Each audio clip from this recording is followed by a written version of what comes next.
At least for Listen, me. I'm in the back lines. If I shoot them, they will not get to me. Simply.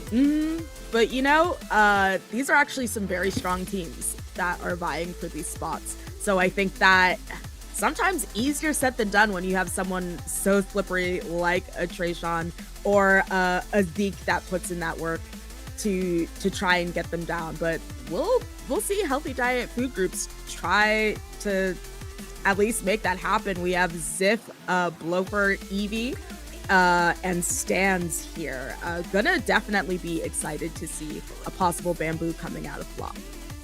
Yeah, Blop and Bamboo, they're married at that point. I'm going to be surprised if Blop does bring out the pencil in this tournament, though I know he has been experimenting with it recently. Of course, Ziff on that Junior Dapple combo. Not surprised to see Stans on that Stamper. Stamper goes really hard, by the way. And of course, Eevee on that iconic Carbon Bucket duo.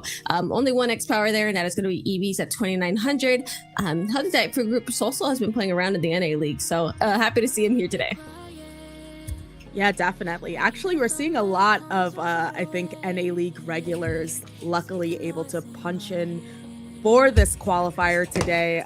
Some people, they might try and do double duty, hopefully trying to run through things really quickly so that they can get to it before 3, but that is not of our concern. You're going to have to play really well and not drop into losers to just kind of make things a lot faster for you.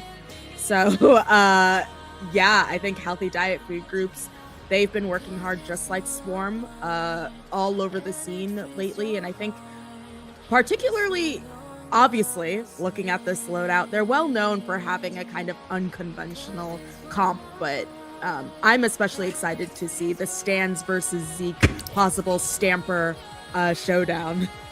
Stamper v Stamper, who's coming out on top? That's a big question, and especially because both of these teams are closely seeded. As I'm looking at the bracket, I think Swarm is seeded number 8 and Healthy Diet is seeded number 9. So in theory, this should be a really close match. Yes, and that's what's going to be super exciting to see these really strong teams just like facing off against each other and possibly having a close game. But sometimes even when your seeding is close, when you've never really gotten to see these teams go up against each other and clash, sometimes a team just gets run over, and it is what it is. Now, this is Global Gauntlet, so we will be doing the sort of standard format where you strike stages to disallow the other team from picking them. And of course, this is the first game, so whatever is left will be picked randomly. But going forward, it will be manually picked by one of the teams. Yeah, that's the exciting part. And Swarm quickly off the bat getting rid of Blue Van Depot and Lemuria, and I believe that was Thunder Heights and a different one. Doesn't matter. We're going to Inkbot Art Academy here right off the bat. I am a big fan of this map, as we have learned. Various can be incredibly snowbally, but it's just a matter of seeing who gets there first. It's a big center. It's a big middle. Get your anchors there. Potato. Yes. It's going to be exciting for me. I know I keep saying, oh, like, it's exciting, but particularly when it comes to, like, an ink blot, you have that massive center stack. As you can see, bottom left, we have some information for anyone maybe not so familiar with ink blot zones as a map mode.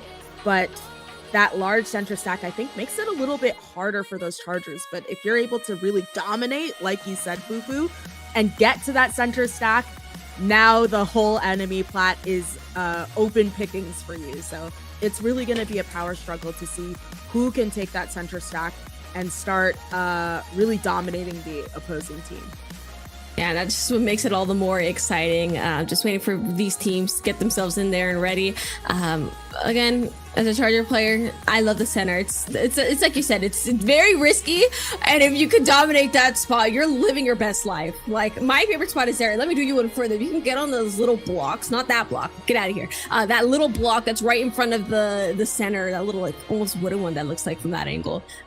Also one of my favorite cheeky Charger spots. Don't even play with me. And like, I'm thinking about Blop, and I'm like, since they play Bamboozler, they can be a little bit more silly where they position as well, because it's a lot more flexible. It's a little, you can move around a lot more than you can than your other traditional chargers. So I think that'll be pretty fun. And of course, any ledge goblins are going to have fun in mid as well. Yeah, I was just thinking to myself, even though we're talking about this traditional charger, we might be just seeing that bamboo out of Blop. And if that's the case, you're not going to want to stand on that center stack where you don't have a solid reach. So I think that healthy diet food groups often, they do put their stocks in aggression, being able to run you down. And I think a lot of other teams aren't used to the range that bamboo has available to them. So I think in not having that traditional strategy of just dominating that mid and making it difficult for everyone to stand on their plat, instead, we'll see if healthy diet food groups does what I expect them to do, which is to just rush the enemy plat and see what splats they can get. Yeah, again, there's a lot of mystery surrounding what's going to happen, and I feel like I'm getting antsy. I'm like, what are you going to do? Who's coming out on top? I'm like, because we had both of these teams, and again, only one of them can make their way to the bracket here, or at least the winner side of bracket. Of course, we have losers bracket today as well. I mean, Inkling Art Academy. I mean, we can go take an art class together, Sasu. We can go paint if you want to. I mean, yeah, I'm game if you are. That's the very place, at least, to learn to do so. You know, oh, yeah. If we're gonna paint, it might as well be at the art academy. And you know, actually, I wonder. It's like the art academy. There's painting, but I feel like, you know, I'm wondering if it's with ink. What's going on? But wonder no more. We do have a game coming up. I love to see these matching banners, but going into it, Zeke actually going to be on that custom blaster instead of the stamper, and we do have a bow instead of a bamboozler. If you asked me in a million years, hey, what do you think Blop is gonna play? You would not have heard me say bow ever in a million years. This is very much a treat if you ask me, but things are definitely heating up in mid. Players trying to go for picks here. Stan barely getting out with their life as Zeke's blaster was looking for a pick here, looking for another one here, still opting to try and get Stan, but no, finally a pick on healthy diet for groups and swarms of both teams suffering one down, but no dominant zone cap just yet. Yes, honestly, we didn't mention it before, but Inkblot has one of the most difficult zones to cap. It's such an irregular size and shape. So you see here, still a bit of a struggle. It is in neutral. I think healthy diet food groups, they get the picks requisite to finally move up. Eevee just trying to ledge there as well, while Blop has taken that legendary center stack and is now available to kind of check the other team. So it's up to Swarm to figure out how they're getting back into mid. Yeah, very much so. If I'm healthy diet food groups, I took a sigh of relief slightly as being the first team to get that zone in their favor. I do see Stan with that crab ready to go, waiting for teammates to funnel into a convenient spot here. And it seems that they found it, but Bounce is bringing the Kraken home and is opting to go straight to the problem themselves. Even Stan finding themselves in quite a difficult situation, and they are both almost able to get out of their life. Only Eevee being the lone survivor, and in that altercation, Swarm is able to get their hands on the zone. That was wild, coming out of Kraken and still able to get that pick. We have Helix trying to stay alive, but gonna go down to Eevee ultimately, who does get that double, and more importantly, activates that flow aura. Then they get the triple. I was like, no, they're going to jump out, but they deny Bounce that jump out and whatever special they had brewing, and they're sent back to spawn just like that. So it seems as though, to start with, healthy diet food groups, that bow is doing wonders for them because they have had a chokehold on this zone. I mean, it's a lot of chip on that comp. You could see why that bow does so much for them, but a bow can't save them always as they are being slowly pushed back here. Stan, unfortunately, sent back to the respawn point as the players of Swarm are making their way in, but Eevee with an excellent pick here, able to help keep them at bay. They now looks like healthy diet food groups is back in the mode, in the zone, and has a zone in their favor. Yeah, and they're just ticking through those penalties, and that penalty is deceptively low. But Zip, I think, a little bit of an overextension, trying to see what they can get, and they get punished for it. Zeke finally dropping on that bottom right for them. Bounce once again, doing the thing, and I think maintains a little bit there, almost dropping off and jumping out at the last second. I thought that bounce was a goner there, but did a really good job of just sort of tempering themselves. So all the while, Isang is trying to get that pick, not quite, does drop as well. And I think they're at 69. They want it to be a little bit lower, but with these picks that they're getting, it's just going to be Healthy Diet Food Groups once again taking that zone. Yeah, and I want to take a sec back and look at the retake that Healthy Diet Food Groups is bringing out, because they were bringing pretty much a never-ending storm. They were throwing 20 million pebbles at Swarm during that retake, and I think that helps a lot here. Again, on top of all the chips, and you have chumps on top of that, it's really annoying to try and get through, but Eevee, again, every time we look at them, they're taking a pick as we see it, but Bounce trying to put an end to that rain, but no, that Kraken not finding any sort of value here as the zone still remains purple for Healthy Diet Food Groups, and with those chumps coming out, they're looking forward to potentially closing this out despite the pushback from Swarm. Only 10 ticks left here, Sasu. Yes, Helix is painting like the win on that mini in the safety of the bubble. Finally, they get the zone, so they feel safe enough to walk forward. They've gone down to Eevee in the pass, and it's going to happen yet again as Eevee comes out on top, goes to paint the zone to put that in neutral. Once again, they retake it, and you mentioned it before. Healthy Diet Food Groups, their retake is just so exemplary. It feels as though Swarm hasn't been able to keep their hands on the zone for long. As soon as they have it, it doesn't take long for that to just kind of crumble in their hands. They've barely been able to break past 69 this entire time. Yeah, and there's already fights happening there on that ramp, but Healthy Diet Food Groups doesn't seem to be getting the way that they want to just yet. I do see that Cooler coming out, Ziff barely getting out with their lives, forced to jump back, but as those penalty points go away, Swarm's really looking forward to try and keep things in their favor, but the zone slowly but surely is trying to turn purple here. Not quite a zone cap there, back in Swarm's favor as fights continue to happen left and right. Swarm may see an opportunity as that is one down for Healthy Diet Food Groups, and everything is in yellow. 2 down for Healthy Diet Food Groups. This is their last chance as we are going into overtime. Yes, now this is the retake that really matters, but Eevee does have those strikes, but not going to be able to use them. The chumps come out to try and do something. Zip on the zone, but unfortunately not able to neutralize it fast enough. And despite a really dominant play this entire time, at the end, it crumbles in their hands, and Healthy Diet Food Groups is going to lose that first game to Swarm.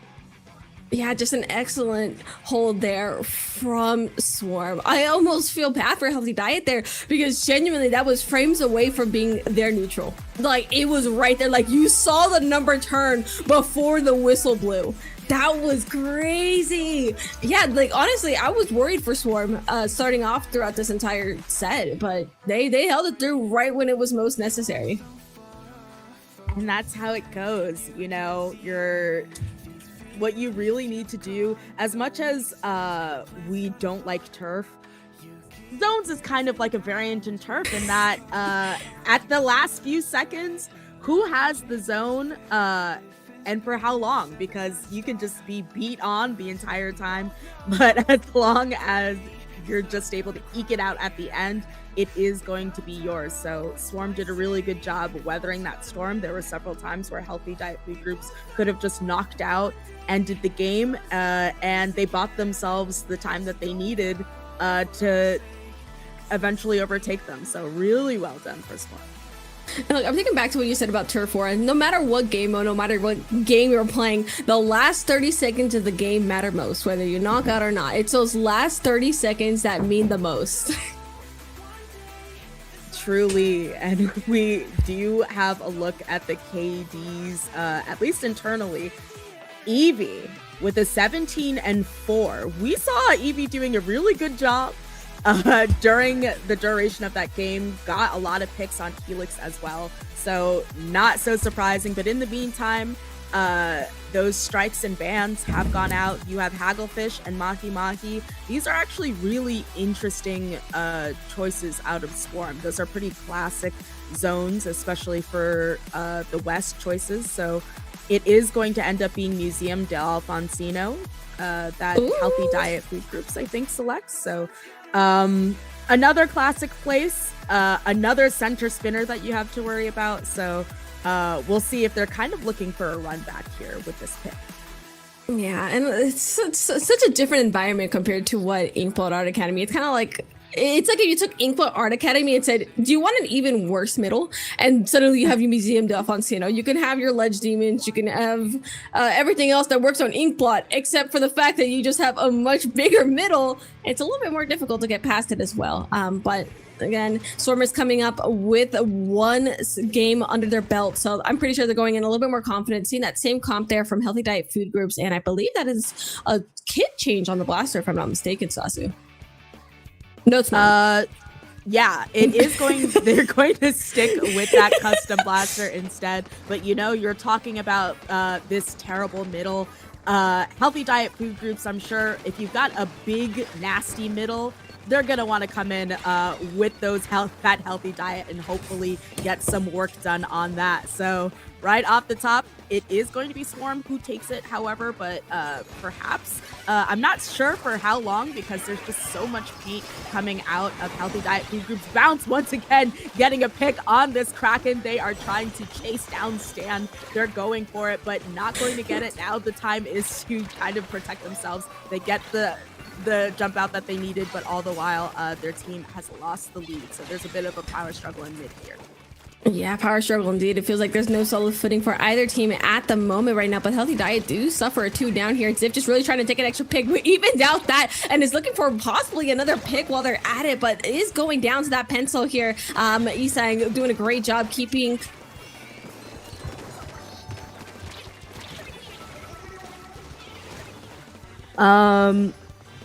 yeah. They were doing a good job keeping here, but you have Zip just diving here and getting punished for it into that enemy bubble, no less. So once again, Swarm taking this zone, and it's kind of a repeat of what we saw before. They're not able to hold on to the zone for long.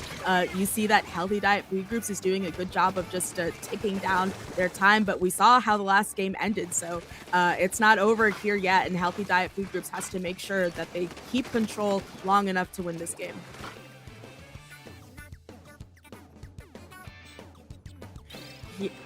Yeah, and you have a lead switch here. Swarm doing just as they're saying in their name. They're trying to go up to the enemy plat. All the while, Stan here is trying to get them out of there with that crab. They ultimately take that zone back, but they've lost a good amount of lead, and they have a relatively healthy penalty. So Eevee just getting that paint down, trying to get their strikes ready as well, so that they can just lock out the enemy team, especially because they have that bubble. It is deployed, and they're collapsing upon mid with all of that paint. All the while, Bounce once again trying to take another victim there, but they do escape. But what's more important is that they've gotten them out of the zone. They've backed up, and all the while, Swarm just in mid, just babysitting what's going on there. There's a few stragglers at the side. Ziff in this 1v1, more like a 1v2 rather, when you see the pencil spotting them as well. And all the while, Bounce is just going to cancel out that crab there. So 2 members down for Healthy Diet Food Groups. They haven't been able to really organize themselves like we saw earlier in the game. And it's kind of like a run back of what happened before, when they were having a really strong job. And now that we are under 10 seconds, Helix just trying to cover anybody who's moving forward, but one of their teammates are down. They do have to vacate the premises because of those strikes. And now things are in a little bit of neutral. I think the Pen is trying to get out that paint. Helix is absolutely painting for his life to just try and knock out this game, but with the chumps and a lot of the members and Zip just appearing out of nowhere to try and get that pick on them, they are going to lose the zone. They do not get that easy lockout. And we now have just over a minute remaining, where it seems as though Healthy Diet Food Groups, even though they've gotten that critical spot, they're in that center spinner taking control, time is kind of moving against them right now.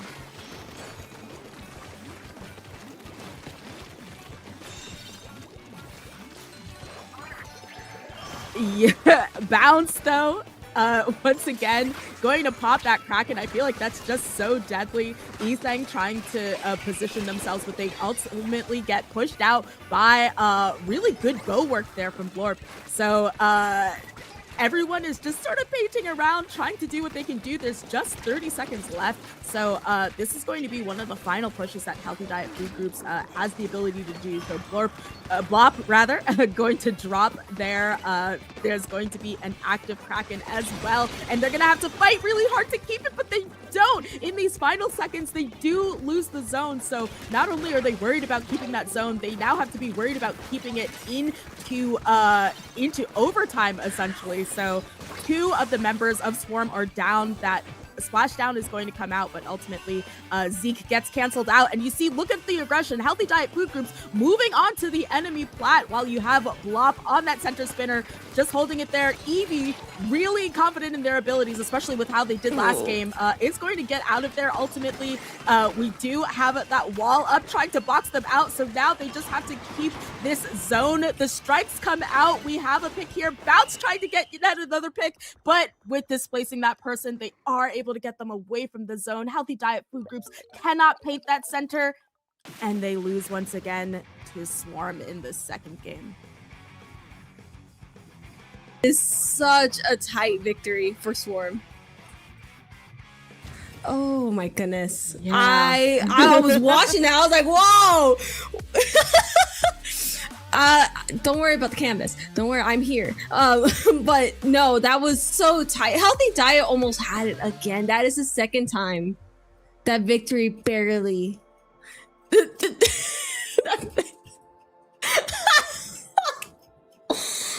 Yeah, barely, dude. That has got to hurt. That's me right there. Really yes, God. But you know, we're both still with you. You know, Fufu is kind of like the voice in your head that you should embrace. And so yeah, like you were saying, it was really close there for Healthy Diet Food Group.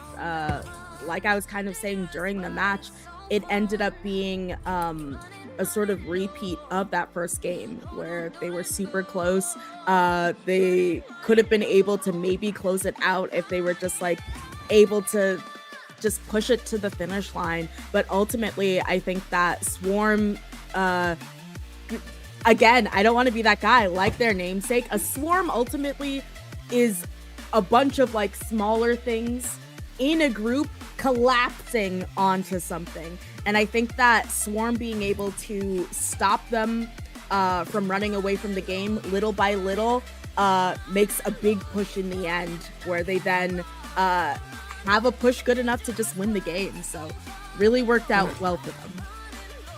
I have to agree, if I'm being honest. Like, it was, again, they clutched it up when they needed it most. It was that overtime. They're like, okay, we gotta go. Bounce brought out that crack in corner 2 players and called it a day and said, that's all we need. And just like that, Swarm is going to 2-0 Healthy Diet Food Groups to move on into quarterfinals, where they're basically fighting the final boss right now. They got the final boss early. They have to take out Milky Way in order to get to semifinals.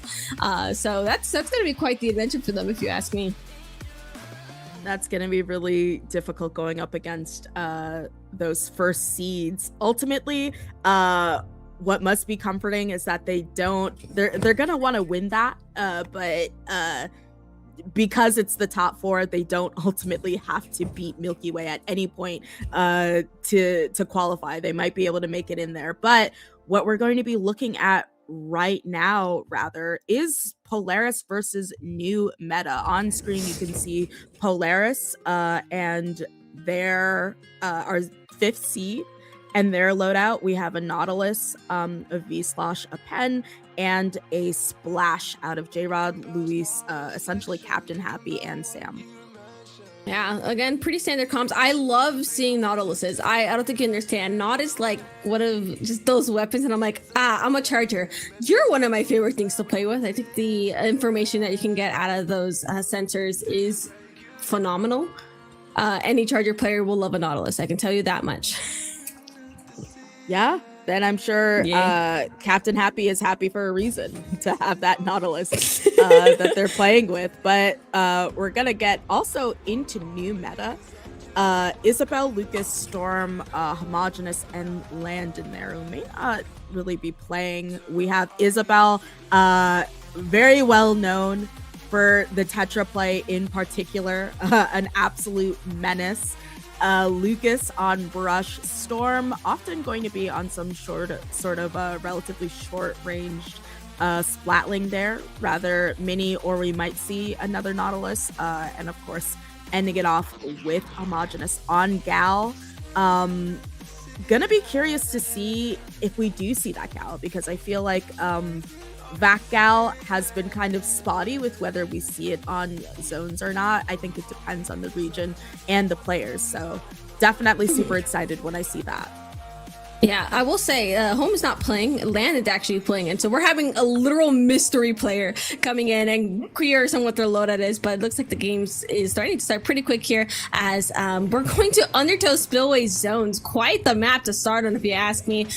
Pretty solid weapons, as we saw through the previous loadouts. Interestingly enough, still seeing that Zap on the field. What's interesting to me is that Storm is actually on this heavy. That seems a little bit more standard for what we've been seeing in high-level competitive Splatoon. Rather than a Nautilus, you see J-Rod just kind of sticking it to their guns. And speaking of sticking to their guns, they get that pick all the while. They're kind of moving around here. Sam just trying to stay alive, trying to have a presence, and more importantly, neutralize the zone, because you've got two of them to just stop the other team from really scoring all that many points. So a little bit of a scramble, a little bit of a power struggle right here as we see that trade out of new meta and Polaris. Yeah, but new meta is still holding the zone strong. A lot of it's still in purple, especially when you have a heavy on your team. Storm's going to do a great job at keeping those zones neutralized or caps. Look how fast that flips here. The rest of their team still keeping an eye up forward here as Polaris finds themselves in a little bit more of a corner here. Lulu just really looking for an opportunity to get some picks off with that Brush. Again, pretty stationary at the moment, as that defense is pretty strong there from new meta. Isabel! Isa with 2 picks on the Reach Slider. That's pretty much locking in another 20 points, as that was 3 down for Polaris, and that last player being sent to spawn. This could potentially be a knockout, if you ask me. Isabel with that Reef Slider was wild. Like I said, an absolute menace on that Tetra, but all the while, all these points have been ticking down. Polaris hasn't even gotten a shot really at the zone, and I think nobody's near enough, so that's just going to be a clean break from new meta in this first game. Yeah, very clean. Again, they had the turf, they had the picks, they had everything they needed to transform into this knockout, but that was, it's actually said that was just some clean gaming. Like, again, I think Isa getting that last Reef Slider picks, like that was just 2 down, and they were just able to just finish it off, finish those last 2 players off, and call it a day. That was just clean. Yeah, you can see here with the replay, that's when Isabel gets that double catches 2 teammates, I suppose, holding hands, as I like to call it. And you cannot do that when you have someone who, I feel like you very rarely even see Isabel on like non-tetras. So when someone is that used to using a weapon like that, you're gonna have to be careful with where you stand, because they will be looking to see what they can get with that Reef Slider. But the 2 ban stages have gone out from new meta, Crab Lake Capital and Lemuria Hub. They're not looking to play. Noticeably, they are banning all of the stages that are large.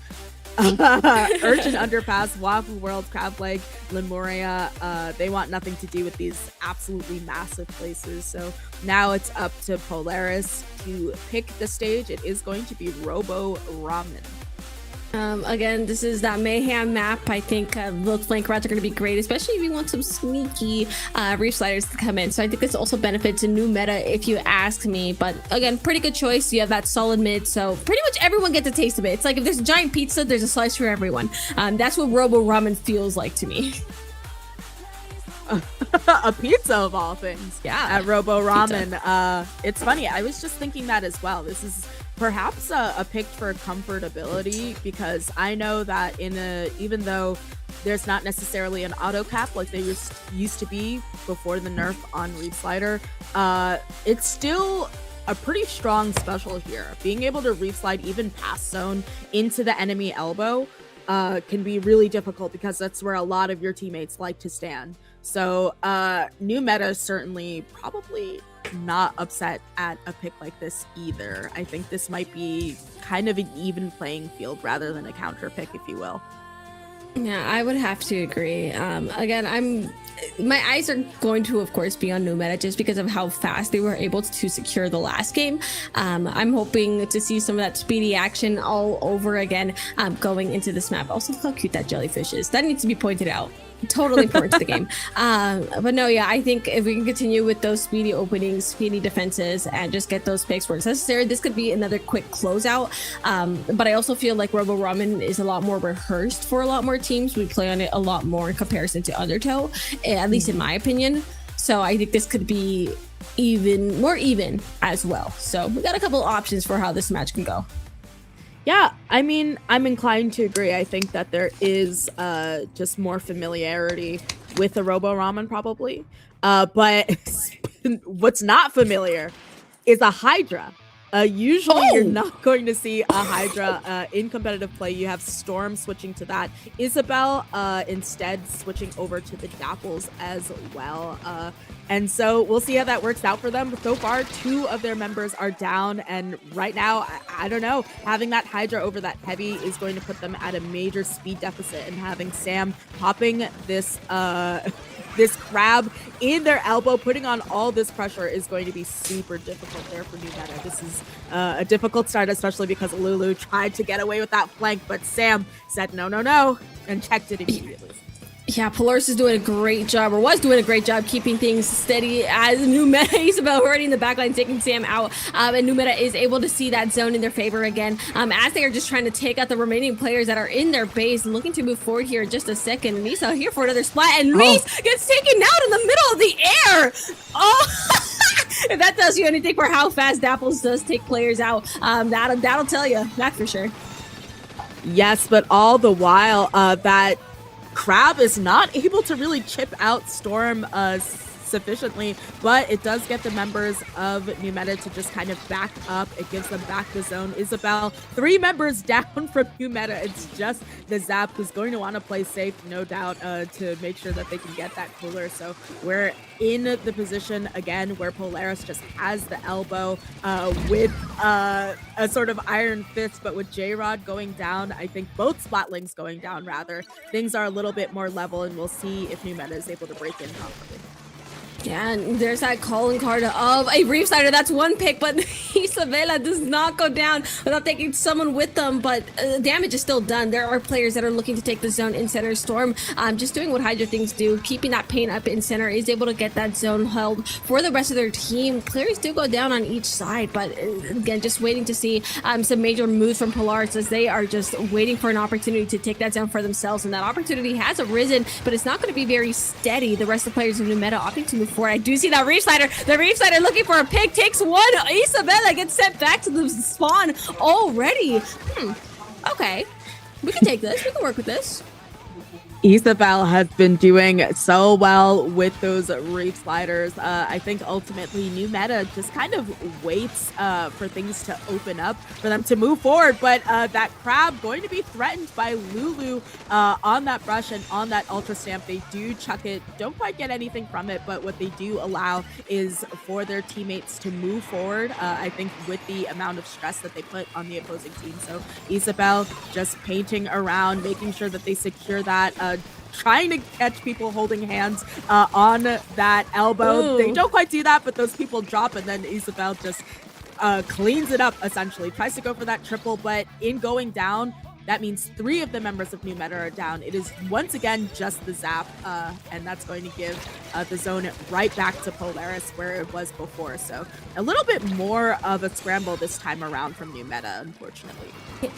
And as time goes on, it feels like Polaris is starting to get a little bit more of a grasp as to New Meta's plans here. He's unfortunately falling off the map here. Sam does bring that iconic Crab out to play. But that is going to be the lead swap there for Polaris as they are able to get this is what you want. You want to get your hands on that because you can play the game however you want from here on out. Cooler is coming out from Happy as well. But as I say that is 2 players down on Polaris, and Numeta, I believe, is going to be taking that zone once more. They do have to get through some penalty points in order to get that lead back. But I feel like this is also just a very scrappy game in general, just by the influence of Numeta. Yes, because they're just a scrappy team. What you see that they're running and how they just keep diving the opposing team. You have a Storm here on that Hydra holding that Booyah Bomb just to have it go out at the appropriate time, especially because their team was able to just get that lead, so that secures it for them. The strikes come out, no doubt, probably going to take the zone, and it does so, but not without Numeta securing that 14. That's a really great score. There's 30 seconds left. It's just the Hydra. The Hydra obviously not going to do a great job of defending themselves. You see that happening right there with J-Rod just trying to take sort of sections of their plat. So now Numeta has no choice but to just move forward and try and dive the zone before time runs out. Yeah, and without a Reef Slider on the field, it makes it a lot easier to keep the zone in your favor, but Happy really just trying to keep Storm out of the way. If you could take Storm out, you lose so much pain on the side of Numeta, and these last 6 seconds remain on the clock. That was 2 down on Numeta just a second ago, and a Booyah Bomb trying to make its way to center, and same with a Reef Slider. Isabel gets taken out, and that is going to be almost a late swap, just barely! Numeta is able to keep themselves in it! Go! They capped the zone at the very last second. Victory slips from Polaris' hands. Numeta sweeps the set 2-0. That's tough. We had both of them especially were similar seeds. You can see here on this replay, Isabel just barely getting out of that booyah, I think, but just staying alive, and at, like you said, the last possible second, just gonna cap over that and take the rest of the game. That is Isabel, Storm, Landon, Lucas just putting in that work. Like, as much as we're like, oh, like Landon's a mystery, not a mystery. A winner, a support shooter player, and a former member of DNA is going to help them to clinch that win. Really well done for Numeta. Yeah, I cannot agree more. And like, I have to give props to Polaris because they were in fact adapting as the game went on, but I just don't think they had enough time, nor did it quick enough to really take another game. They were right there. They were genuinely right there, like frames away from taking that, but it takes one neutral and one follow through to see it to the end. But that was beautifully done from Numeta from the beginning to end. I think that's how best of threes can be so punishing. You know, when you get to Global Gauntlet, every single set is going to be a best of 5. So you have way more space to feel things out, to work things out. And when disasters like that happen, usually it's not so consequential. But between that brutal knockout we saw in Undertow, it left them no real space to move. So at the end there, that clutch win happens, and you just have to, you don't have a third game to say, well, let's try and reverse sweep. You just have to eat that. And despite being close seeds, really taking it there at the end with Numeta. So they get to move on in that winner's bracket, and they send Polaris down to losers. Who knows? They could meet later, but as far as we know, Numeta is going to be fighting Milky Way next as well. So definitely some interesting sets that are going to be going on. We're following. We're following right up there, actually. Yeah, we're getting right into it. We're taking a look at Milky Way. They are currently, I think, in the NA League. If you're following that, they are at the top of the leaderboard, and in a lot of ways projected to win. They are the former North American champions. So we have Bran, who tends to be, I think, on that slosher, sometimes changing over to a blaster when appropriate. Q, who is the backline on a pen, or if we're on a place like Urchin that demands no pen, then there will be a switch to a splatling. Ice tends to be on Forge, from what I know, and Jared, of course, is usually on some sort of dually, usually V dualies. So expect to see that crab out of Jared. Yeah, it's always so exciting to see these guys play. It's just like take whatever weapon you want and throw it to like some of the highest you can get, and that just tells you everything. Yeah, and I think that also Milky Way really well known for just having a really strong comp with practically no weaknesses between Bran on the Slosher, Ice on Say, like a splatter shot, Forge Pro, Jared on V Dualies, Q on the pen. There's no real, none of these weapons are slow. They're all self-sufficient in terms of getting picks. They have really strong specials. So breaking through Milky Way, definitely going to be a massive struggle, especially take a look at their maximum X powers. .Q sitting at a 3,500 essentially is significantly higher than what we've seen so far. Oh yeah, and again, I have to give props because that's an anchor player in X rank, and anyone that's played anchor in X rank knows that is like you're playing X rank hard mode. So to see that high of X power is it's a chef kiss moment. I have a lot of respect for a lot of these players and what they do. Yeah, for sure. I think that they're really looked upon by the community due to their dominance, especially in North American spaces. So gonna be exciting to see them possibly qualify, likely qualify, but you never know. No, we do know. They I'm not gonna sugarcoat this. They are seed 1, and it's basically a 99.9% chance that they do qualify. Seeing them in the global gauntlet and kind of put in their hat with the PXGs of the world against Japanese teams is certainly going to be super excited. But of course, they got to put in the work and they have to qualify first. Of course, gotta go through it just like the rest of us. And of course, the other team is still going to be new meta. We are going to be seeing how they do against Milky Way and new meta. We've introduced these teams just earlier, but in case anyone's just tuning in, Isabel is going to be on those dualies. They were on the Blue Dapples last game, did a really good job there. Lucas taking those ink rushes to the field. Storm was bringing in that Nautilus last time, but of course, seeing those other minis in play potentially. Homogeneous bringing in the Gal and Roller. I think they may still not be playing. And of course, Landon was bringing out that Zap last time, being the support player of all time.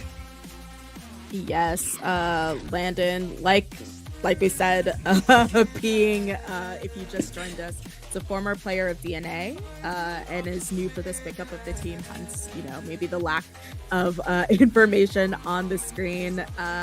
And yeah, I think just a really strong player, and you can see that in if you notice last game, a lot of the time maybe Storm on that Hydra went down, and usually you have your anchor kind of staying alive so that people can jump in, but it was Landon who would be the last person on the team up on that Zap. So I think that just shows you the sort of power coming out of this team. So both of these teams gonna get the opportunity to ban stages off the top.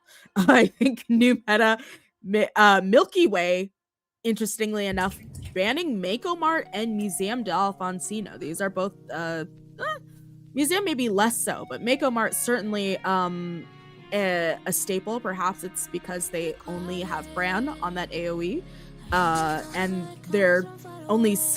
He's really the only person running AoE on the entire team, so perhaps they don't want to deal with that. So now it's going to be up to new meta to put in their bans, but they know Milky Way, so they might also want to keep that in mind when they ban what it is they're banning.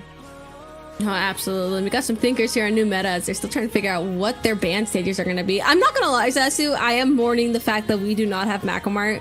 I like Macomart a lot, and it's definitely a staple. So a little sad to see it go here from Milky Way. Making them with that museum. That's okay. The museum came to the party, wasn't invited. It's out of here. Got kicked out at the front. But it's definitely a question of what new meta is going to bring out. Any map that they won on last time, I think is going to stick. Robo Ramen's not going anywhere. Let's be so real. Yeah, so at this time, it is going to be Barnacle and Dime. Luckily for new meta, you don't really see .Q on, say, leader any, so they don't have to worry about leader maps or banning for that. .Q is pretty reliably going to be on pen unless she is forced onto the heavy splatling. So it's about comfortability rather than damage control, I would argue at this point. But even so, they're going to ban Bluefin Depot, and luckily for them, just by random choice, they are going to be brought back to Robo Ramen. Yeah, they must be feeling confident here, especially after, you know, that last win, or maybe even a little bit shaky because of how close it was. But at least they got that win last time, and hopefully they can take another one here. I think taking one against Milky Way here would be really grand accomplishment here for new meta. So just a matter of seeing how this goes, seeing if those weapons line up as well, seeing that same comp as they did last set here, and those, whoa, Jared? Ooh, twinkle dualies. Those are the dualies with the bubble. Bubble obviously is really strong here, but this is very rare out of Jared and rare in competitive play in general. So seeing that is certainly going to be interesting. Maybe they're experimenting. Yeah, quite a treat if you ask me. Unfortunate for new meta here has to deal with the fizzy, especially on a mid like that. That's the only thing I would be kind of pissy about. But Q taking some excellent picks already here, just trying to keep things stable for the rest of their team. Seeing that cooler out on the field and bringing some paint on the floor as well. Beautiful, beautiful picks here from Milky Way. But Isabella bringing that reef slider, taken now, not finding anyone on their own as Milky Way moves forward. That zone is in their favor and is looking to keep that as long as they can. Yes, and I'll also bring attention to the fact that I think it is ice that is on the heavy splat lane. A lot of the time, you've been seeing a little bit more often this sort of double backline where you have a pen like Q that's a little bit more aggressive, that can move forward. Meanwhile, you have the heavy splat lane just putting down a lot of the paint. So instead of being on that Forge Splatter Shot Pro, you have sort of more paint support going on there, and I think that's paying them back in dividends because Jared can move forward, try and dive people. Unfortunately gonna lose in that dually v dually to Isabel, and new meta just trying to clean that up but going down all the while. So I think there's a lot of fight here. Milky Way trying to just close it out, and with how big this is, it's going to be super difficult to take this back to you. Putting the shower sprinkler at the top. Oh my gosh. Yeah, that zone took an absolute shower, and coming out of it nice and blue for Milky Way. Yeah, it turned the sprinkler into a shower. That's how it goes here. Milky Way took a pretty dominant. I think like just by the end there, almost everyone was just out. They were gone. Everyone was sent. And by that point, Milky Way's just like, okay, well, we're just going to chill out, paint the zone purple, call it a day. I mean, no meta couldn't really do much if they are that far back by the end of the match. It's interesting that this comp that we saw out of Milky Way, even though I mentioned that the double backline has been more popular lately, you're seeing very weak specials out of Milky Way. They actively chose to sort of weaken their fight power. Usually they're running more attack focused, like strikes, booyah bomb, and crab, right? But instead they opted for that bubble and that wave breaker. So obviously was not an issue for them, but is something of note. You had those two bands being absolutely massive stages, but too bad. Wahoo World is going to be the counter pick despite trying to seemingly get rid of those stages out of Milky Way. Yeah, Wahoo World is just such an interesting pick. I wouldn't have guessed it in a million years for new meta. I guess with that reef slider, it would make sense. I mean, maybe it's also because I'm not the biggest fan of Wahoo World. It's a map, I guess, you know, like it's a thing, but very big map. Its zone is very concentrated. And you were talking about the double backline earlier. I feel like the only reason people are bringing that out to the field is because it is zones. I think that's also one of the major reasons they're able to get away with something like that. And, you know, the more that you can paint the zone, it never hurt nobody, as long as you keep it up with at least a little bit of fight.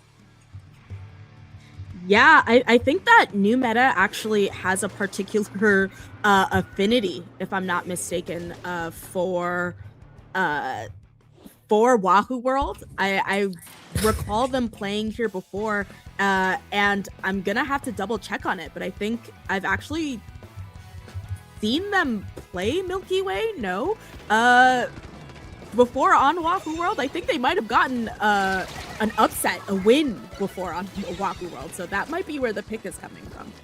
Yeah, they're Wahoo World specialists. I guess they are, but but unfortunately, Milky Way is still going to take that advantage here. That was a wipeout, and they're going to be moving forward, just taking them out where they can. I do see Lulu here in the back lines, just maybe looking for a potential opportunity, but Brand sees them. They're sniffing them out.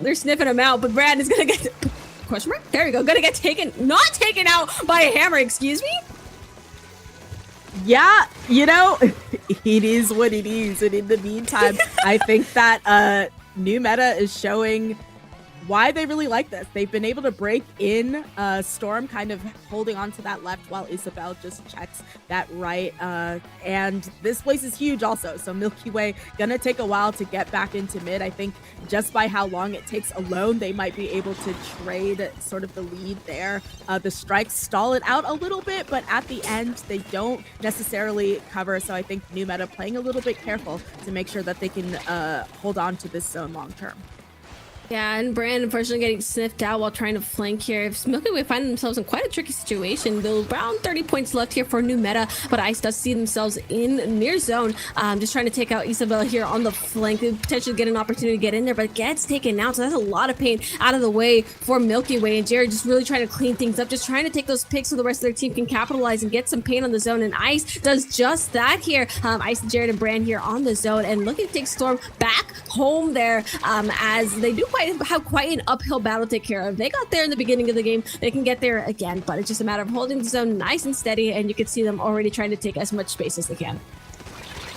Yes, Q gonna go down there to Storm. I think Storm walking along with that Ultra Stamp is going to help him out. Lulu just kind of trying to get that paint down, does drop to stay safe. I think that those strikes have been super instrumental in making sure that Milky Way can retake. It's been working for them, and they've gotten out of their penalty. But Isabel going to get a double, staying alive, getting that triple on Brand, going after Q, but staying safe. Saying, listen, no, I'm gonna have to temper my time. Gets a little bit of chip on them. Q ultimately escapes, but there is a healthy penalty that they now have to get through. It's in the 50s. Lulu goes down as well. Bran activates that flow aura and is now just trying to break in while their teammates just kind of flank from behind. So that's 3 members down. Once again, as usual, it is Landon going to be the only person up here for new meta, trying to keep their presence in mid.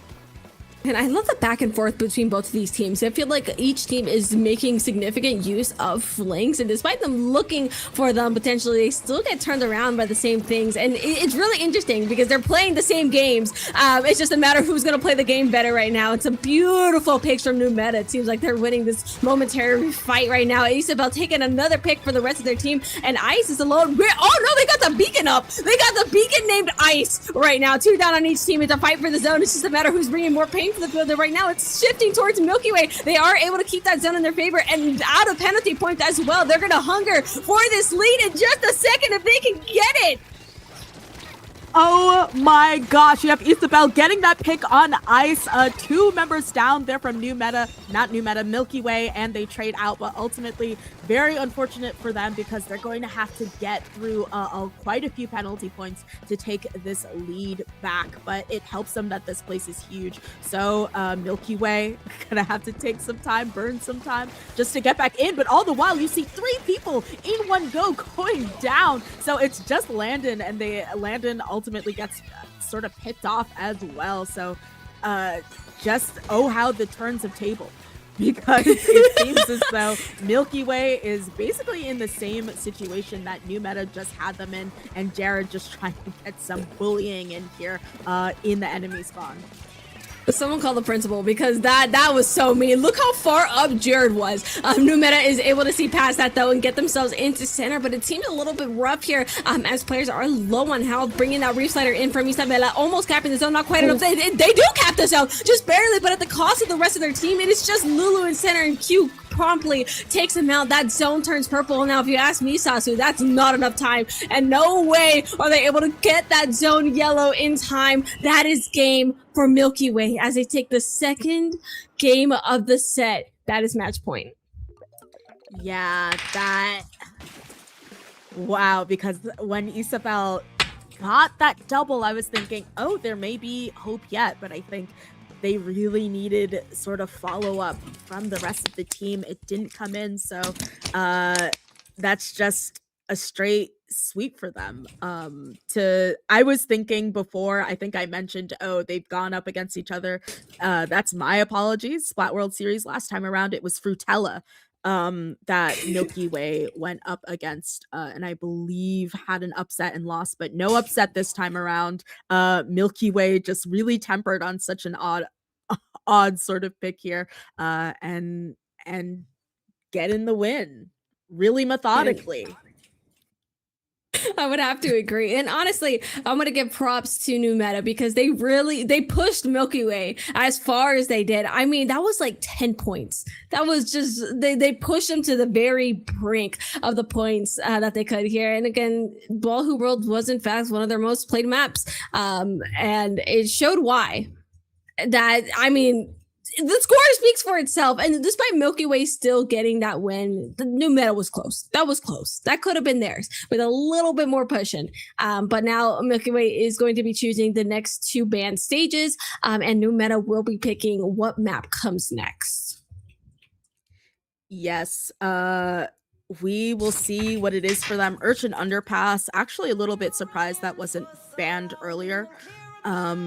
If I'm honest, I think a lot of people do not want to deal with it, and it's going to be Humpback Pump Track. So ultimately, I think that these are really great places for Splatlings, perhaps. No, but they are running a Splatling.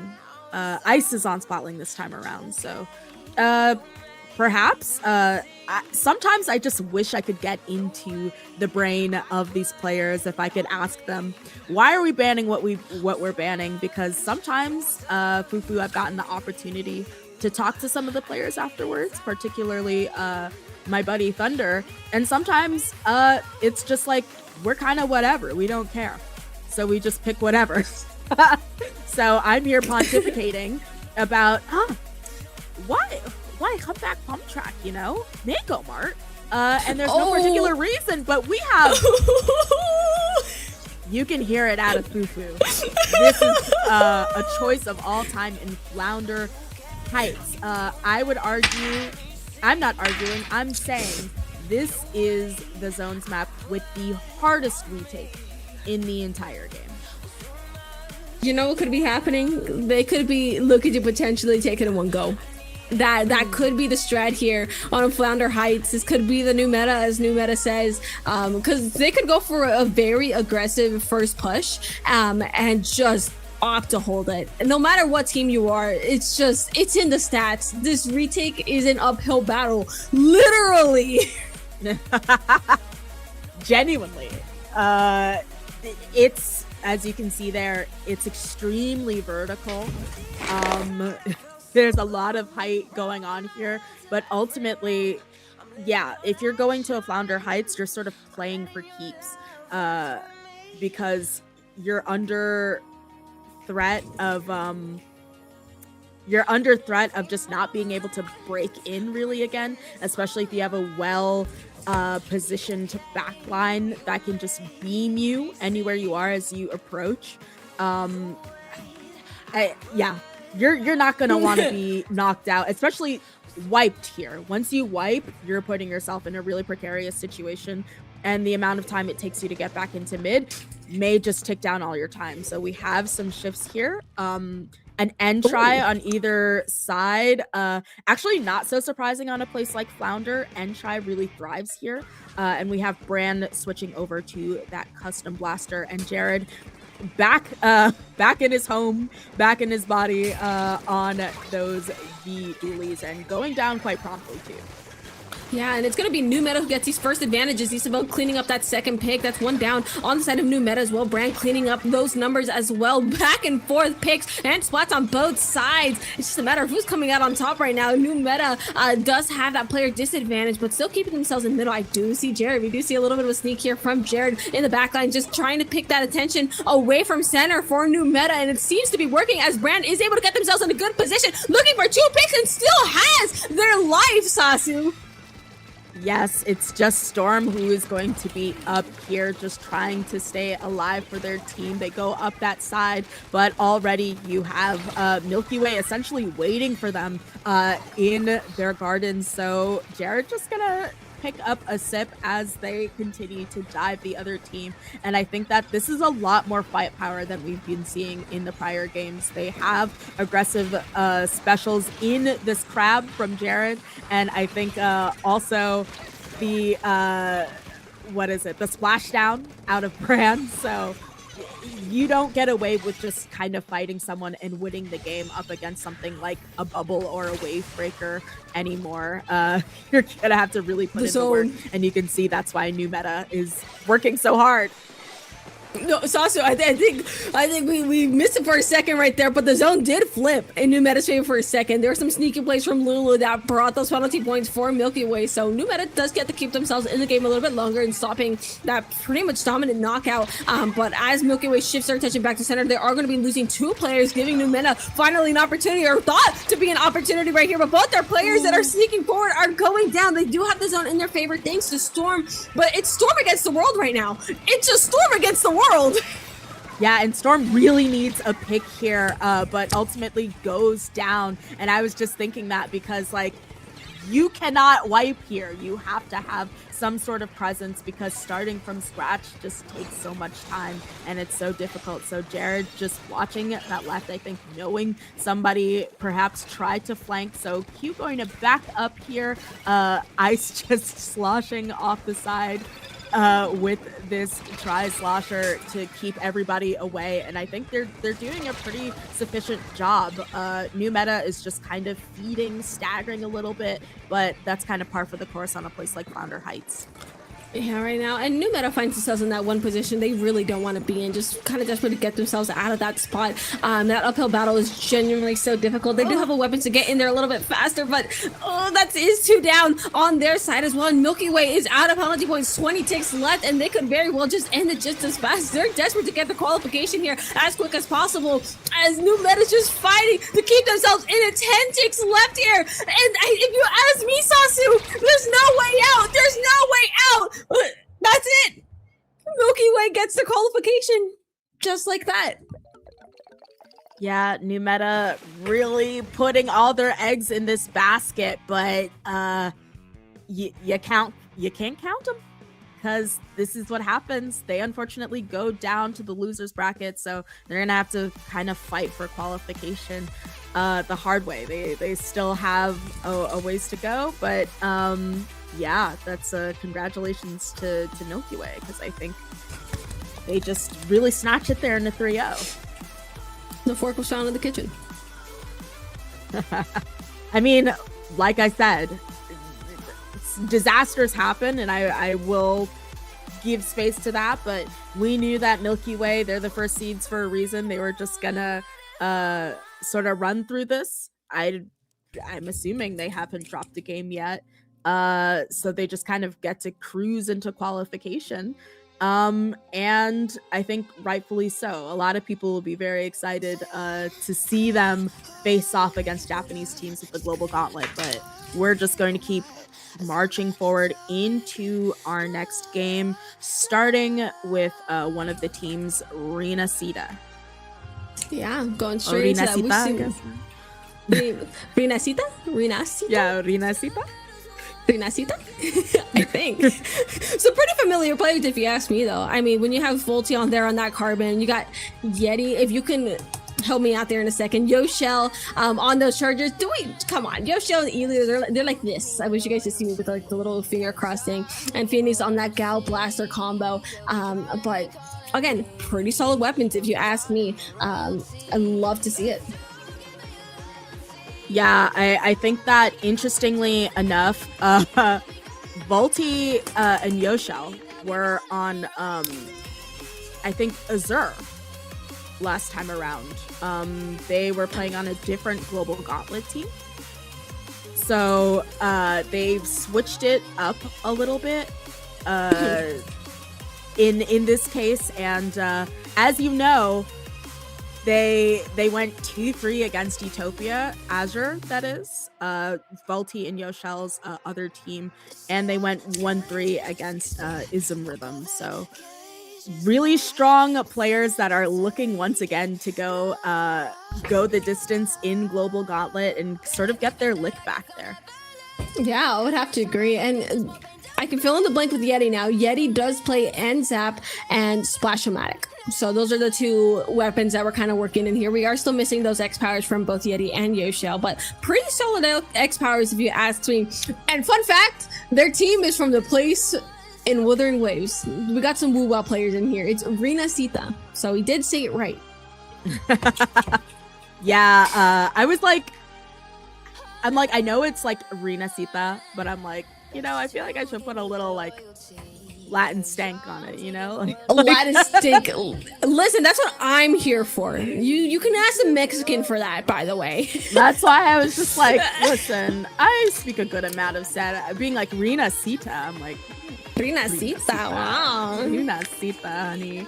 So yeah, we have a lot of veterans here. I didn't mention Phoenix there that you see gonna be on the Gal. Also, a veteran of Global Gauntlet, played last time as well. So I think that is Phoenix on ECMP? I think perhaps so. No? Question mark? That was okay. Yes. The voices in our head have confirmed that yes, they were on That's on me. I don't know why I said that with a question mark when I knew this to be fact. Yes. So I think that Yeti also technically is kind of won the Sendoki final season 11 with PXG. So this is just a team of juggernauts that are hoping to, that's why they're RC2, just kind of cruise forward. But they're up against Cricket. Cricket in Kiki, Maruo, Silver, and Jay there. Pretty solid if you ask me. A Kiki on that blast. We're seeing another S blast. The S blast final. I feel like we haven't seen any S blasts, so I'm pretty excited about seeing another one. To many players' dismay, I know. And Maruo is going to be on that bucket. I think the nickname is Mino. For Maruo here. Mm-hmm. And so we're on those stampers. I'd love to see it. And Jay. It's either not Stamper. It's either Snipe Rider on the Pencil Gaming or ZF. Now, if you ask me and you're like, do you want to see a pencil or do you want to see a ZF? What do you think I'm gonna say? ZF. I mean, I feel like sometimes people just be listing things because I think that as much as it's like S Blast, I think I wouldn't be surprised if we just end up seeing a custom blaster instead. I think that a lot of people who have a blaster in their arsenal just kind of, it's like if you see someone with a listed Splatling, it's kind of like, don't be surprised if they just show up with heavy instead, sort of. So we might see an S blast, but since it's nerf, certainly wouldn't be surprised if Kiki is on maybe a custom blaster, and I think that's like a pretty solid loadout. Mino on the Slosher, and Silver on those. Actually, interestingly, Silver on a Stamper, but also earlier on we saw, I think it was Zeke on the Crab Stamper. You very rarely see that, so I'm going to be interested if Silver just kind of sticks with this V Stamper and Sticker Stamper, which we see more commonly, or if the Crab Stamper does come out. Mm-hmm. A lot of options there. And I do want to mention that both Kiki and Silver have qualified previously from the season finale, but they declined the invitation for this roster. So gotta see if they're going to be qualifying as well here. This is one of their chances. They would have two chances otherwise, but Rinascita is going to pick their first band stages of Lemuria and Museum, getting them out of the way. Lemuria Hub has been such a popular band here. Same with Museum de Alfonsina. Lemuria a little bit more. I think everyone collectively just goes, we're not going to chance Lemuria being picked at random. No way. Get it out of here.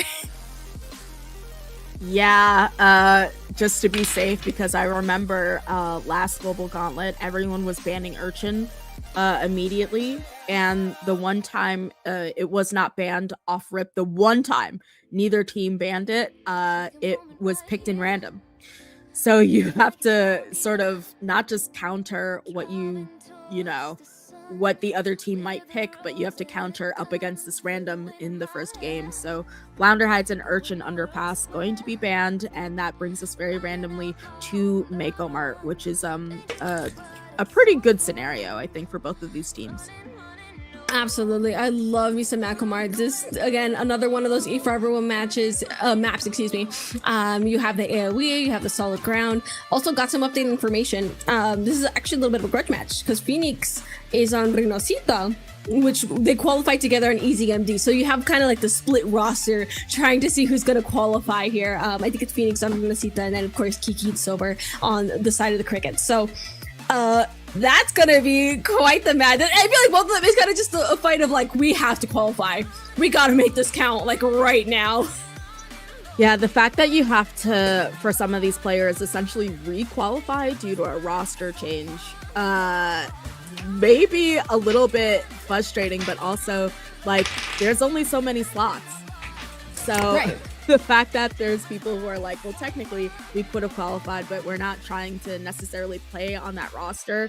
Being under threat of then not qualifying when you've done well in Zendo Q final can definitely just be extremely frustrating. So both of these teams are certainly going to be locked in to make sure that they don't have to fight any harder, really. Yeah, you just want to make it count, get it out of the way, but it's going to be a best of 5 match. Yosha on the leader, no surprise there. I love to see a leader, especially on this map, and a lot of AoE from the side of Crickets. I'm a fan of both of these comps. It's interesting to see that Rinascita only has really one true ledge camp weapon, and that's going to be Volti on the Carbon. Yes, but I think at the very least having a Slosher as well going to be super helpful. But right off the top, Jay, you would have thought it was Cricket that had the leader, because the way Jay was able to take people out like that right off the top. But Mino putting in the work ultimately goes down to Phoenix, who is going to stand 10 toes down with that Cal and try and get their pick. So I think sometimes people think, this is the team that's in the lead who gets the zone first, but ultimately it's about the hold, and I think that Rinascita is in a really good position with this hold currently. Yeah, right now the strikes may have come out a little bit early, as they cannot really be played on from the side of Cricket. They're still forced pretty back here. Pow, that's so rough. I don't know if you saw that, but two of them went down at the exact same time on the side of Crickets, and Rinascita just has such an amazing hold, especially when you have Yeti on this crab, forcing them back even further. Even that little bit longer may be enough to see a knockout at the end of the day, but Crickets are fighting back, finally seeing a little bit of purple in the zone potentially here. It could happen, Sasu. Yes, the strikes especially coming out, but everyone is just painting over it. And I think that Rinascita, in a pretty definitive way, was able to just snatch this game. It's not about who gets that first hold, but who gets the best hold. And that is going to be Rinascita. Yeah, what's just very dominant there. I feel like all those picks just lined up the way that Rinascita really needed them to, and just like that, Crickets was just not able to get back into the zone. And it was really good chaining as well. I mean, you had the crab, you had the picks that lined into place. I mean, what are you going to do at that point? Try not to die, I guess, is kind of the answer. Yeah, and sometimes trying is not good enough. you really have to... Because I mean, it was a pretty dominant win. It is what it is, and I think that luckily it's going to be a best of 5 instead, so you have a little bit more space to maneuver. But when you go down that quickly, not just in a game, but in a place that's like pretty standard like Mako Mart, you really have to go back to the drawing board and figure out what it was that was so oppressive about the other team, so that you can get yourself in the game. Because if you kind of like we saw before, if there ends up being a close match once again in that second go around, you then have like no space to make another mistake. So Rinascita, it's their turn to strike some stages. It's gonna be Manta Maria off the bat, and which is interesting because I wasn't Cricket. No, they are the ones that have a leader, Rinascita, right? So, yeah. Then never mind. It does Rinascita make has lead. sense. I thought they were counter picking. I was like, you have a why are you? Surely you make the leader go to Manta Maria, but perhaps that's what Cricket was looking for. And worse yet, there's just this place. It's teeming with leader maps that are left. So I mean, both of the teams took out leader maps. Like, no one wants to play sorry, they took out non-leader maps. Mm-hmm. Yeah, non-leader map. Yes. Okay, cool. Yes. But now it's Cricket's turn, as you said.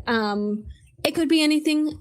Most teams tend to go pretty neutral on their counter picks, is kind of what I'm noticing during this global gauntlet. Or you could have like Wahoo World or whatever. But we're gonna go straight to Particle in Time. We're going shopping. We're going to the mall. Yeah. And I love the mall.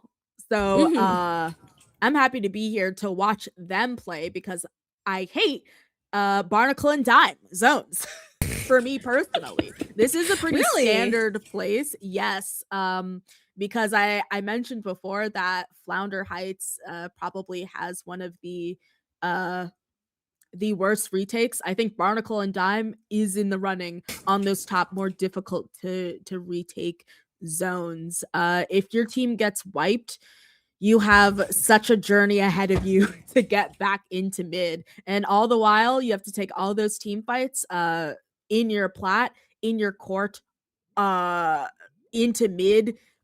The time is ticking. So such a huge place with such difficult retake. Both of these teams are going to have to make sure that they are not staggering. Yeah, for sure. Deaths are pretty tough on a map like this. Pretty similar comps there on just on both sides, actually, kind of, now that I'm looking at it. Yeah, a bit of a mirror match in a few ways, I suppose. But I think that Volty being on that carbon, definitely going to have a lot of free reign here. Mino is moving forward and just trying to pressure, but all the while, a lot of their teammates have gone down. It's just Silver who's left trying to hold on to their plat, but ultimately being pushed out. Azuka is popped out of Volty, and I think one of the members of Cricket does go down here. So right now, Rinascita really running the show here. Talk about an explosive start, Sasu. That was quite the opening there from Rinascita. Definitely keeping all those players up and forward. Keeping that pressure up. 3 down on Cricket at the start. That's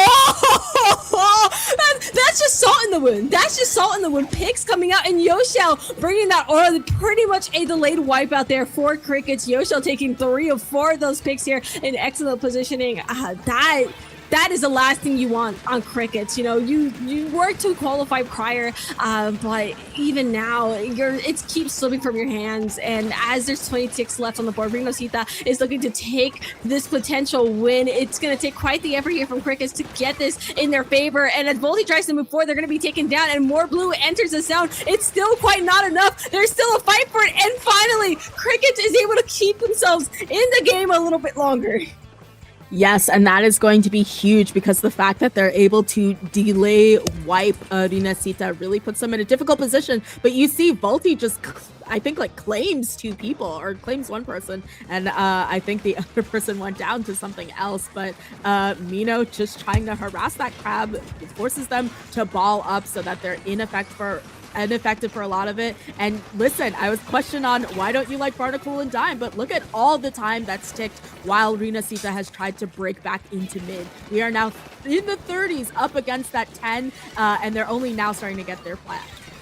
Yeah, and it's unfortunate when Rinascita does look a pick, but Yoshel able to clean that up, even out those players as well, looking for another, but that zone flips yellow again. But no, it's as you said, the Crickets got so many points on the board here on just that one push, and they're able to cap the zone again. Rinascita having a little bit of trouble getting themselves in the way that they used to right now, but Yoshel doing phenomenal on those picks. I love the way that Yoshel's playing very patient, just really trying to confirm getting those picks in the first place. You want to take the shot and you want it to land, especially with how slow a leader can truly be. So I have a lot of respect on that front. Yeah, because I feel like sometimes you see leaders and the way that they're just jumping around, like they're playing as though they just have a long-range gun, really, versus a sniper rifle, is really interesting. So I think that steady hand is helping Yoshel out. But once again, the tables have turned here, where you have Rinascita looking for this knockout while the time ticks forward, and Cricket figures out how to break in. Mino on that right, just trying to recover, trying to force everybody out as they finally go into mid. Kiki going to bubble. That is huge for them, and get a pick to Boo. Goes back to clean up and gets this double there. So I think that Cricket, just when things were looking really tight, it's always Volty. It's always Volty. It's always Volty at the scene of the crime, but Volty didn't get as much value as they may have wanted there in that situation. But a crab coming out from Rinascita, that is, again, you want that crab out. You want to make that space. You do not want to find yourself in the position of ultimate lockout here, especially against Crickets and with this little time left on the board. But it looks like Nino here on the right side. He's trying to take some picks here. Danny does get taken out, but they get taken out themselves. A lot of trades and a lot of back and forth on these splats. So, but right now, Cricket still has that advantage, and every trade still goes against Rinascita in a position like this. Yes, and worse yet, we are under a minute left, so pressure is really mounting, not to mention just how small that penalty is. Volty just going to send out those Trizuka shots. Yeti with this crab, as well as just trying to chip away at people. They are going to lose the lead here in the final 30 seconds of the game. Now Mino goes down, there goes Kiki, and it's just Yoshel who is up. So come from behind win there for Cricket.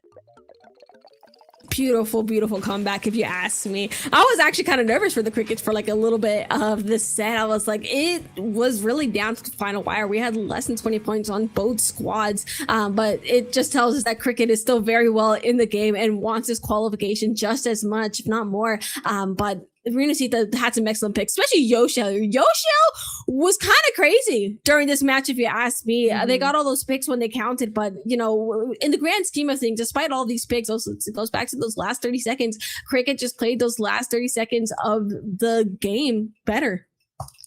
Yeah, and you know, that's what I was talking about when I said that they had to go back to the drawing board, because I think that Yoshel was extremely effective there. I think I also have to give it up to Kiki, who had a really good moment in the retake where they were able to move forward and do just an absolute textbook retake for a blaster. Pop that bubble, and a lot of people have been running custom blaster, so I think it takes a lot of skill to be able to run that bubble, put it up, and then move forward with that, get a pick, someone dies on zone, or rather gets splatted on zone, and when you get splatted there, it paints your feet, and they got the rest of the zone when they were about to start ticking down from those 10 seconds. So really great hustle out of Cricket, and really great game so far, but it's their turn to ban. It is going to be Eeltail Alley and Brine Water Springs, which Fork found in the kitchen is interesting. It's a fork found in the kitchen. They have a leader. The Eeltail Alley is like, if we've learned anything from the SWS series, it's that Eeltail Alley and Brine Water Springs need to be obliterated when there's a leader on board. That is kind of they really just, I think Yoshel did enough mental damage at that point to see those two stages gone, I think. Well, yes. Well, yes. Also, can I mention that Yeti was kind of crazy with the crabs? They got 7 crabs last game, by the way. They're on Rinascita. 7 whole crabs. Like, listen, the pain, honestly, yeah? I mean, you have to get 7 crabs on a Barnacle and Dime. You need the retake. So I feel like I'm like, you know, I'm not fighting anybody. I'm on a splash. What am I going to do? And I just, I get the crab. That's going to be my range. And speaking of range, Lufin Depot is going to be the counter pick. Aren't you happy about this one? In New York. Oh, no. As much as we make jokes about here, we all hate it. We are forced to play. Bluefin Depot against our wills. We are all under the thumb of Pico. So it's a state-sanctioned pick. You know what? You could be doing whatever Topic is doing. So I thank you, Sasu, for being in the same depths as I am with Bluefin Depot. Again, quite the leader map, one would argue. Extremely big center. It puts Museum to shame as to how large the center portion of the map. It's so, it's so bad when the zones have to move. When the zones have to move, it tells you, oh man, this is quite the map, isn't it? Well, I mean, eel tail, if anything, when I think big zone. And they rightfully banned that. So now I think we're not going to see that many changes from either of these teams. They're just kind of going to go into it with what they have so far and hope that their fighting power is enough to take it home. Yeah, absolutely. But it's going to be good to see the Rinascita that does get those first picks and zone get going with those points. But it is going to be Crickets that loses most of their players in the process. That was 3 down just a second ago. Rinascita has that first advantage, which puts him in a really good position. Yosha, where are you? Yosha, where are you? Hello? What are you doing up there? Yosha was cosplaying a frontliner just a second ago. Anyways... Yeah, like I said, like sometimes you see leaders just shooting like they're just like it's a gun but long, rather than a sniper rifle. But Mino, I think crabbing on the other side, just trying to get that paint down. Yeti matching that crab, but just getting chipped out way too much. We'll see if they're able to get a pick. They take one person down with them in a trade, but ultimately that is a wipeout there performed on Rinascita. So Silver quite, I guess, threatened a flank there. A little bit, all the while Rinascita sets back up to see how they can get into mid while Jay just kind of takes a shower here. Yeah, a little bit of shower never hurt nobody. Don't want to be stinky here for a potential win of the game, but Yeti bringing another crab to the field. Yet another one could say. Silver does get taken out right there, so some frontline power out of the way. 2 down on Crickets, and Kiki here is going to get taken out by Volti as they were trying to get up into the front lines of Cricket's base. But some beautiful picks coming up from all the players of Rinascita. I could not have thought of a better retake right there. That was just crisp and beautiful, but Mino bringing that crab out as well, just trying to find a way to delay things for the rest of Crickets, but not going to see much fruition there as all of Crickets is in one tiny little corner. Sasu, that's dangerous. Listen, they're like, we're not up against Isabel. It's fine if we just show our love and hold the little hands. But Phoenix able to get that double. Volti jumping in and getting Jay, or tried to get Jay from behind, but instead is going to have to just be okay with taking Silver instead, all the while Yoshel is just positioned to take care of anyone. So Mino doing the very wise thing and simply hiding, but it took a lot of discipline to stay sharping there because they were really in a speck of ink. They're going for the flank now to see if they can just collapse upon the enemy team, but seeing as though 2 of them are down on Cricket, I think it's just going to be Rinascita who's able to hold on to the zone for a while. Yeah, and as they have the lead right now, they're just looking to get those penalty points and extend it further. Because let's be real, a 1-point lead is not stable at all. So bringing that zone towards Cricket's base, they're going to be looking to try and take picks, especially if you're Yosho taking a critical one on Jay. No anchor means no support right here for Crickets, and that is devastating. That's going to be a good load of points here for the players of Rinascita. That's Silver. Silver, you're scaring people. You're scaring the people. You're scaring the people. Silver did bring that Zipcaster to try and take that second pick. Does get taken out right now. Crickets is able to reclaim the zone, but not before losing a little bit of damage there. That is now 18 points left for Rinascita on the point counter. So pretty solid even from Crickets, because that could have very well been a knockout had they not been careful with that. Yeah, but Rinascita is just back in it like they were never gone. I think they were able to trade out 2 people while they went down. So a crab is ready from Yeti, and they just kind of look to see what they can get, but perhaps not quite aware of where people were positioned because the crab gets just about no value. And Yosha just stepped out of the way and splat Silver straight out of the sky. Listen, if that happened to Spider-Man, if I had to see that with my own eyes, I'd cry. Like that was such a like. Oh, by the way, a wipe up for Rinascita too. Let's not skip over that here before I get into whatever Yoshel got. And that was like so coordinated. Just like, give me a second. And just like that, that was much funnier than it needed to be. With that being said, Rinascita has an advantage. They're on those last 10 penalty points here. As Phoenix is up front, just trying to take a little bit of attention from Cricket, just so they could secure that knockout. Really, you don't want to leave any opportunity for Cricket, as we've seen prior from different teams, as they and they really, took all the measures to make sure they didn't have an opportunity, because Crickets had wiped out Rinascita just like that. Yeah, it was just kind of one by one. You see, it's almost like they caught Rinascita like not asleep at the wheel, but they were just poised for their hold, and they just destroyed it immediately. Yeti just kind of being counter-crabbed there, able to get the pick on the crab, which is going to be huge for them, and two people just go down in zone. So a little bit of a scuffle at the end there, but when the dust settles, it is Rinascita who comes out with the win.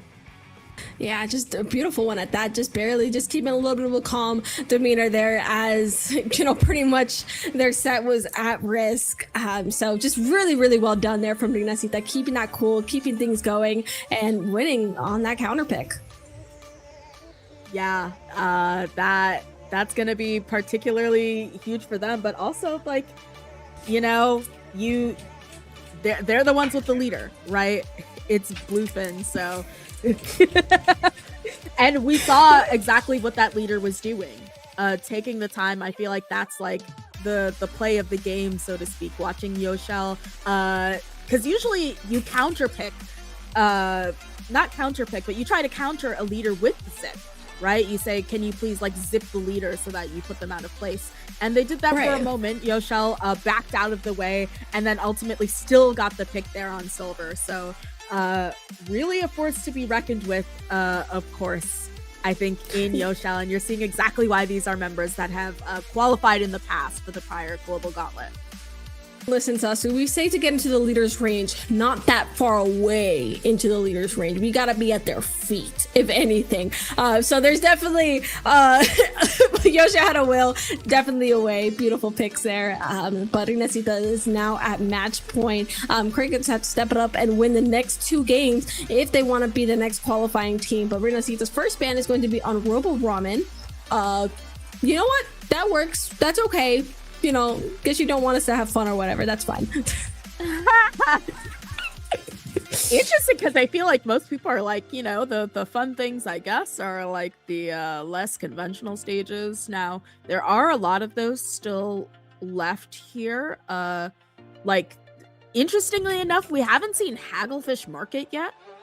Oh my god. And that is, I would argue, the most popular Western Zones place, bar none. Rinascita still has to ban their second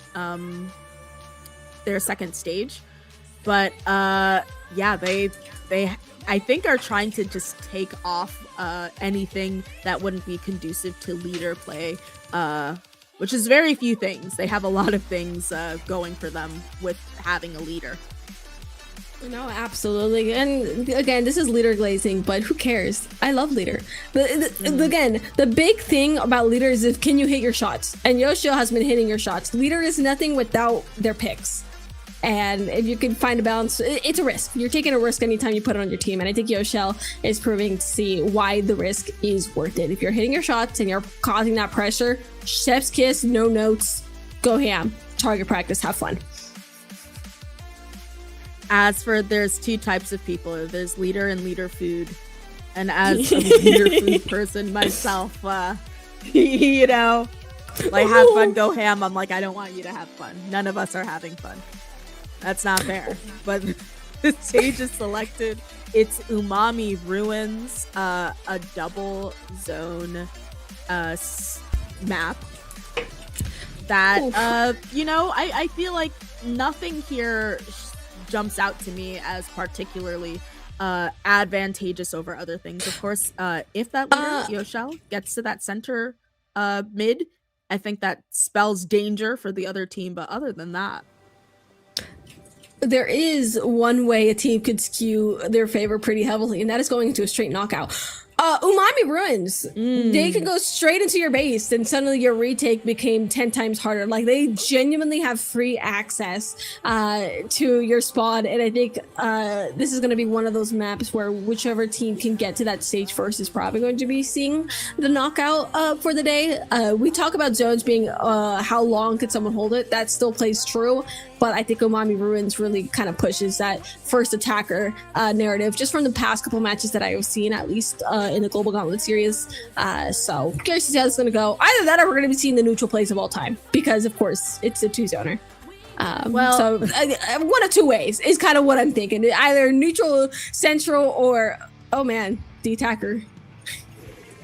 Yeah, we'll see. I feel like usually actually what I see on Umami Ruins, sometimes the second team, you see one team immediately take it, then they overextend, get checked, and then the second team sort of keeps it for the entire time, because of the choke point you have getting into mid.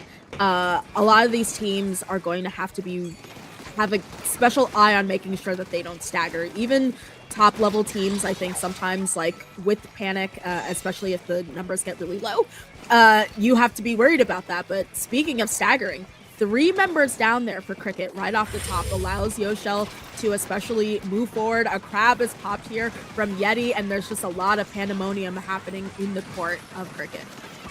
No, absolutely here. Very big plays here from Rinascita, bringing the players forward here and continue to keep themselves in the front lines. Phoenix does take a player off, but every trade is now in the favor of Rinascita, as most of the spawn here is turning yellow. They are opting to take a step back here for Rinascita. I think Yoshel is also in a very prime position to take picks, and you're going to be a little bit nervous here if you're on Cricket and you have 1 Volty in your base and 2 a leader staring at you, but it seems that their resolve is not cracked just yet. They are still looking for a way to get in. Yoshel being off the field, but Yeti has a crab to pick up the slack here, but the rest of Cricket's moving forward. 2 down on Rinascita. It seems they could maybe find a neutral here, as the rest of the players of Rinascita slowly make their way in, and they do. That is going to be a cap for Cricket as they keep themselves in the game. But look how many points are left for Rinascita.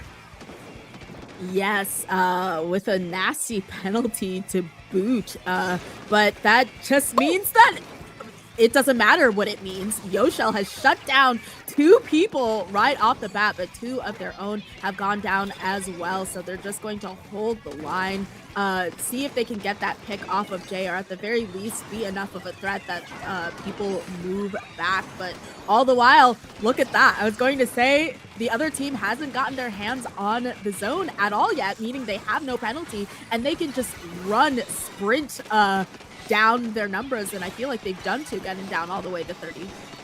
Yeah, right now, and this is where the stakes get pretty high, as both teams are now finding themselves in center. Yoshel looking for a pick here on this flat ground, and the rest of Rinascita just looking for those picks. Phoenix able to find one on that cow. I do see Silver with that crab, but again, with the rest of Rinascita running in, it's going to be quite easy to punish. 3 players down on Cricket, and the zone turns yellow once more. Rinascita able to keep themselves in it for quite some time, and now look how fast they're changing the zone. Well, sorry, changing the turf from purple to yellow, just quickly taking that space where it's necessary, trying to prevent any options of entry for Cricket. So beautiful job there, especially when there's a crab looking that way as well.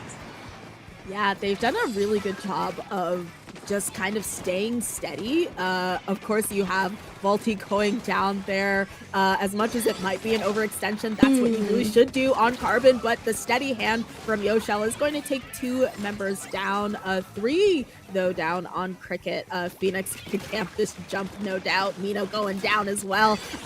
Che just being caught slipping, and they are down to 2. Ultimately, 2 of their members are down. Phoenix goes down in a trade. So it's just Yoshel who's going to try and take it home, but that is not going to be enough paint.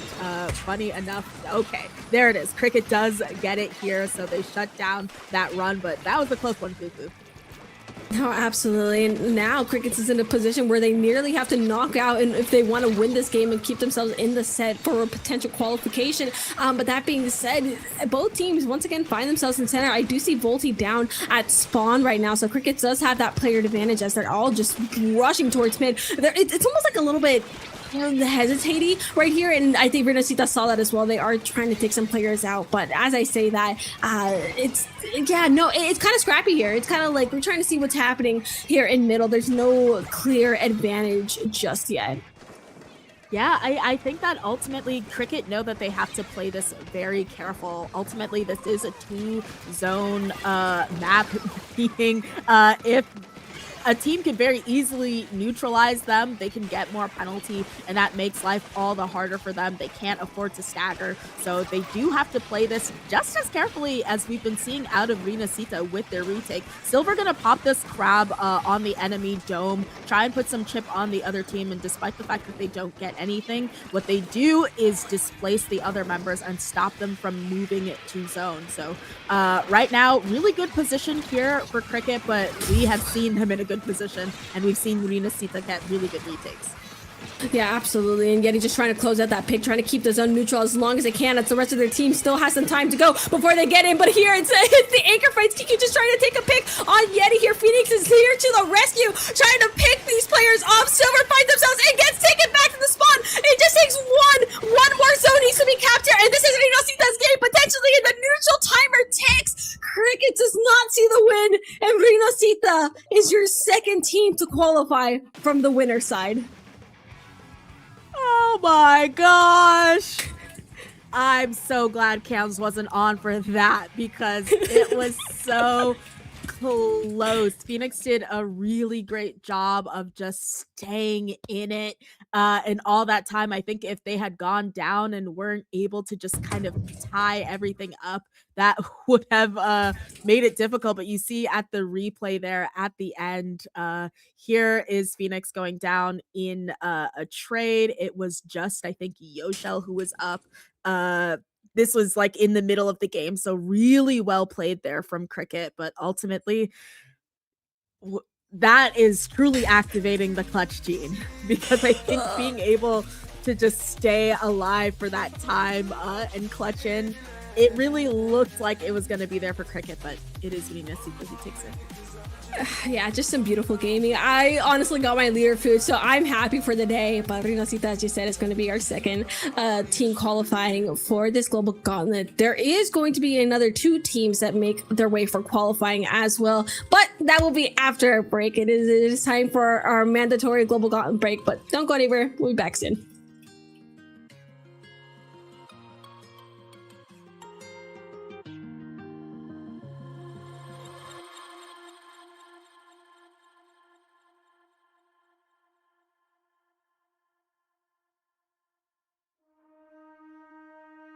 The back and forth has got me so messed up. Don't ignore the signs. We've had enough of the whole damn thing that we got going. You hold the strings without me knowing. Why do I have to suffer through the thinking? Why do I have the feeling that we're sinking? I need to find a way.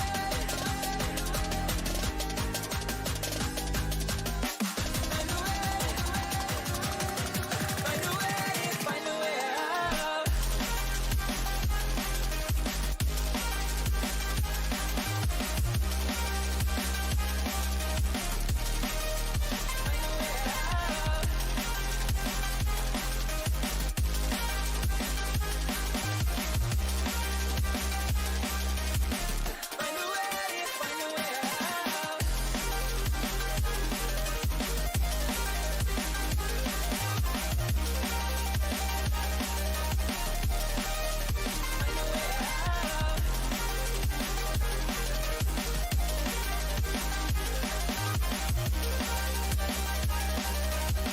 Find a way. Find a way out.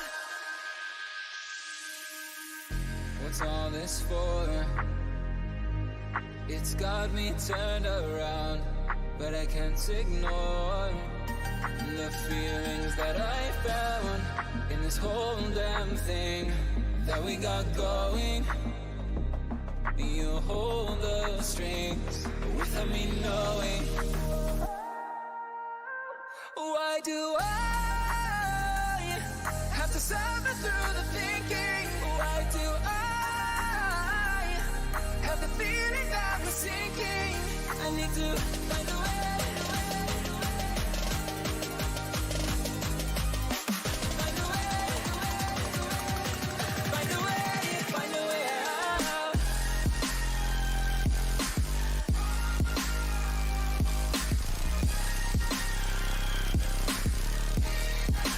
Find a way out. Find a way out.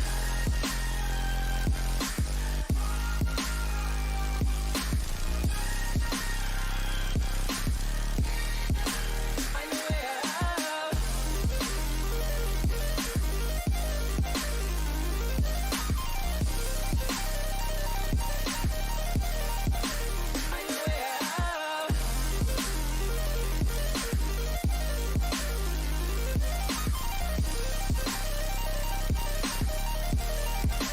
Find a way out.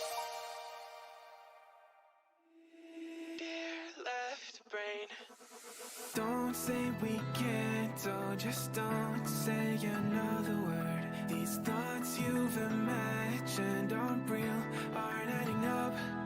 You fetched your ideas from nowhere, all from another world. Your logic's impaired, your full picture is cropped. Cause we both know one day they're just gonna try again. Without doubt, might say if all's gonna mend. We both know that one day the sun's gonna rise again. So don't pout for our sake, cause this ain't the end.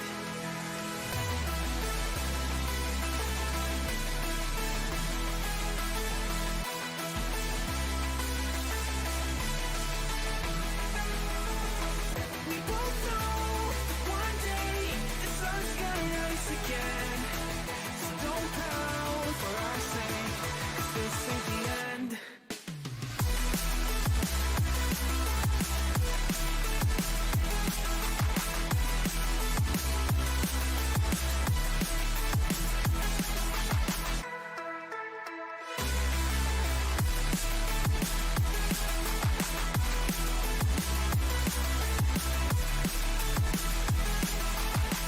We both know that one day it's just gonna try again.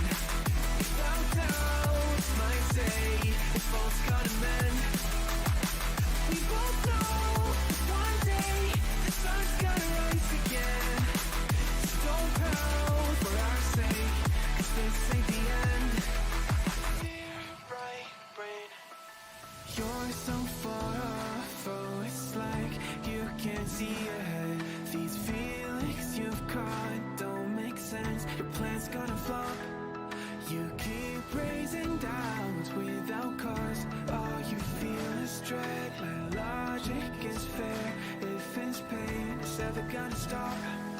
Cause we both know that one day he's not gonna cry again. Without doubt, it's might say if all's gonna mend. We both know that one day the sun's gonna rise again. So don't pout for our sake, cause this ain't the end.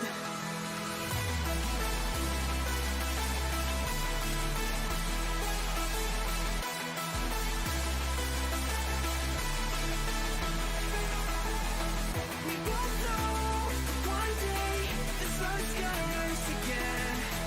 So don't pout for our sake, cause this ain't the end.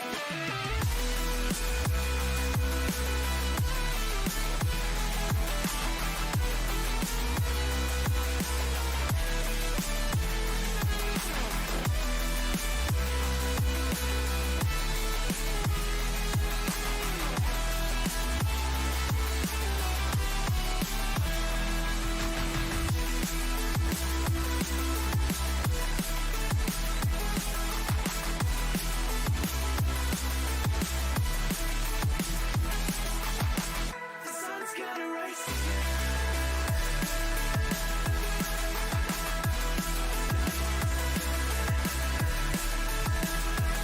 Hello and welcome back to Global Gauntlet 2 Qualifier.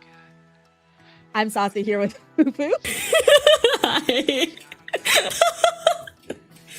I'm like, there's a lot of numbers going on, but this is the qualifier for the second global gauntlet that will be coming up, and we are now dropping down to the loser side of things to see if we can find our last two participants for the global gauntlet 2. And this time around, it is going to be Sonion versus New Meta. Now, let's take a look at Sonion's their roster, seeing as though we haven't seen them yet. They are seed 7, IPS, Subspec, Buns, and Labby. Buns will not be playing. Instead, it will be Labby there. So, IPS, you have that kind of like support shooter type of roster. Seb probably coming with like an E-leader, a snipe rider, depending, and spec on a Splatana Stamper. We've seen a lot of Splatana Stamper players, which is interesting because I feel like they were kind of a rare breed for a little bit there. And seemingly they've come back into fashion, I guess. Yeah, never hurt nobody. A little stamper never hurt nobody. But we did see New Meta earlier, but regardless, for those just tuning in, we will introduce them. It's going to be Isabella on these dualies. We have seen them on the Blue Dapples for all previous sets as we've seen them in. Lucas is on those brushes. Storm has been on the Nautilus, has those minis on lock though. Homogeneous is on the Gal and Roller, but they are not playing today. And Ledin has been on support shooters. Yes, I think we've also seen Storm taking up the heavy splatling for the most part, rather than those minis. I think heavy splatling is definitely the new meta. That's the one and only time I guess that joke will be made, but I promise you.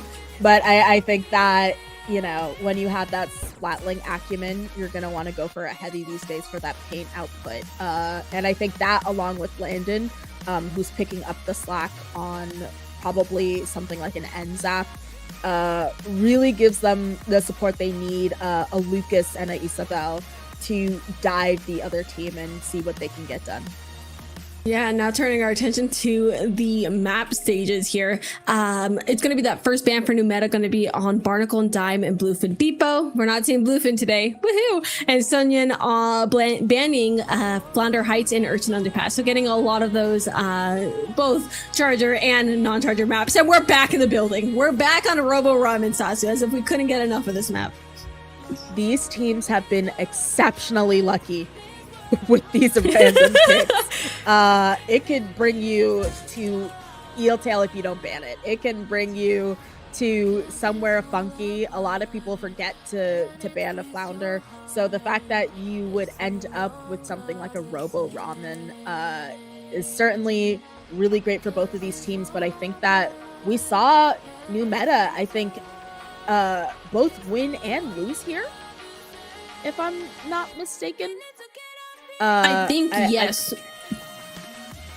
I could be. They picked it, and then but they went down to our first seed Milky Way, if I'm not mistaken. So maybe that's kind of like an outlier event, but I'm sure given their loadout, they put up a pretty strong fight. Isabel, as we thought, got some picks with that Reef Slider. So I think both of these teams are glad to see a place that's very familiar to them. No, absolutely right here. And as we've seen before, New Meta has been very never-ending stormers. There's always a lot of flinks. Of course, that Reef Slider comes out from Isabel, but there's never not a moment of action when New Meta is on the field, as we have seen from previous sets. Now, Sonion, we're going to see what happens there. I'm curious on how their playstyle is going to be, unless also you have some information for me. I think Spec and IPS often play together, but these are +2 players, you know? I think breaking into +1 is very hard for multiple reasons. So +2, you have, I think, like just about all of Healbook, right, is in +2 as well. So really strong players are in that section. So I think just generally speaking, having, especially Spec and IPS being an NZAP and E-leader accordingly, they're probably used to the support that they kind of have to do for each other. This time around, it's just going to be that pen. So just gonna be switching to another support shooter instead, but right off the top, Isabel's just gonna try and jump and get IPS before they pop that crab before they get it. Not quite gonna happen now, but right now there's just a scuffle. Yeah, and it's going to be Sonion with that first major cap of the zone here. They do lose one of their players in the process of giving New Meta an opportunity to put themselves in that advantageous position. And advantageous position they do. Lulu is able to take another pick here. And Isabel trying to find another, dropping them into Lulu's territory. And just like that, with enough staggering, it is going to be New Meta that pushes themselves to that first lockout position. Just kind of getting pushed back a little bit here. Do see those specials online for Sonion, especially that crab making its way into the field. And a potential Zipcaster coming as well. But that is all three specials for Sonion thrown all at once, which is a double-edged sword.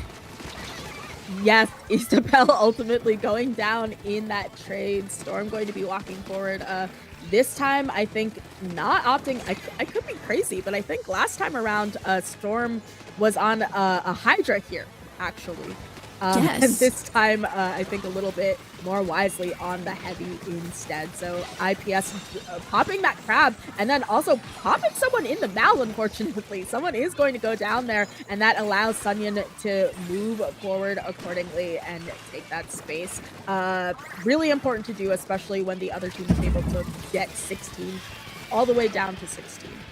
Yeah, you definitely do see Sonion trying to give New Meta a taste of their own medicine. But Lulu in the backline is looking for a potential pick here, able to find it as well onto Specs. But right now, New Meta just doing a great job at just splitting the attention of Sonion, not giving them an opportunity to have a straightforward retake at all. 2 players down on Sonion, and that retake right into New Meta's favor.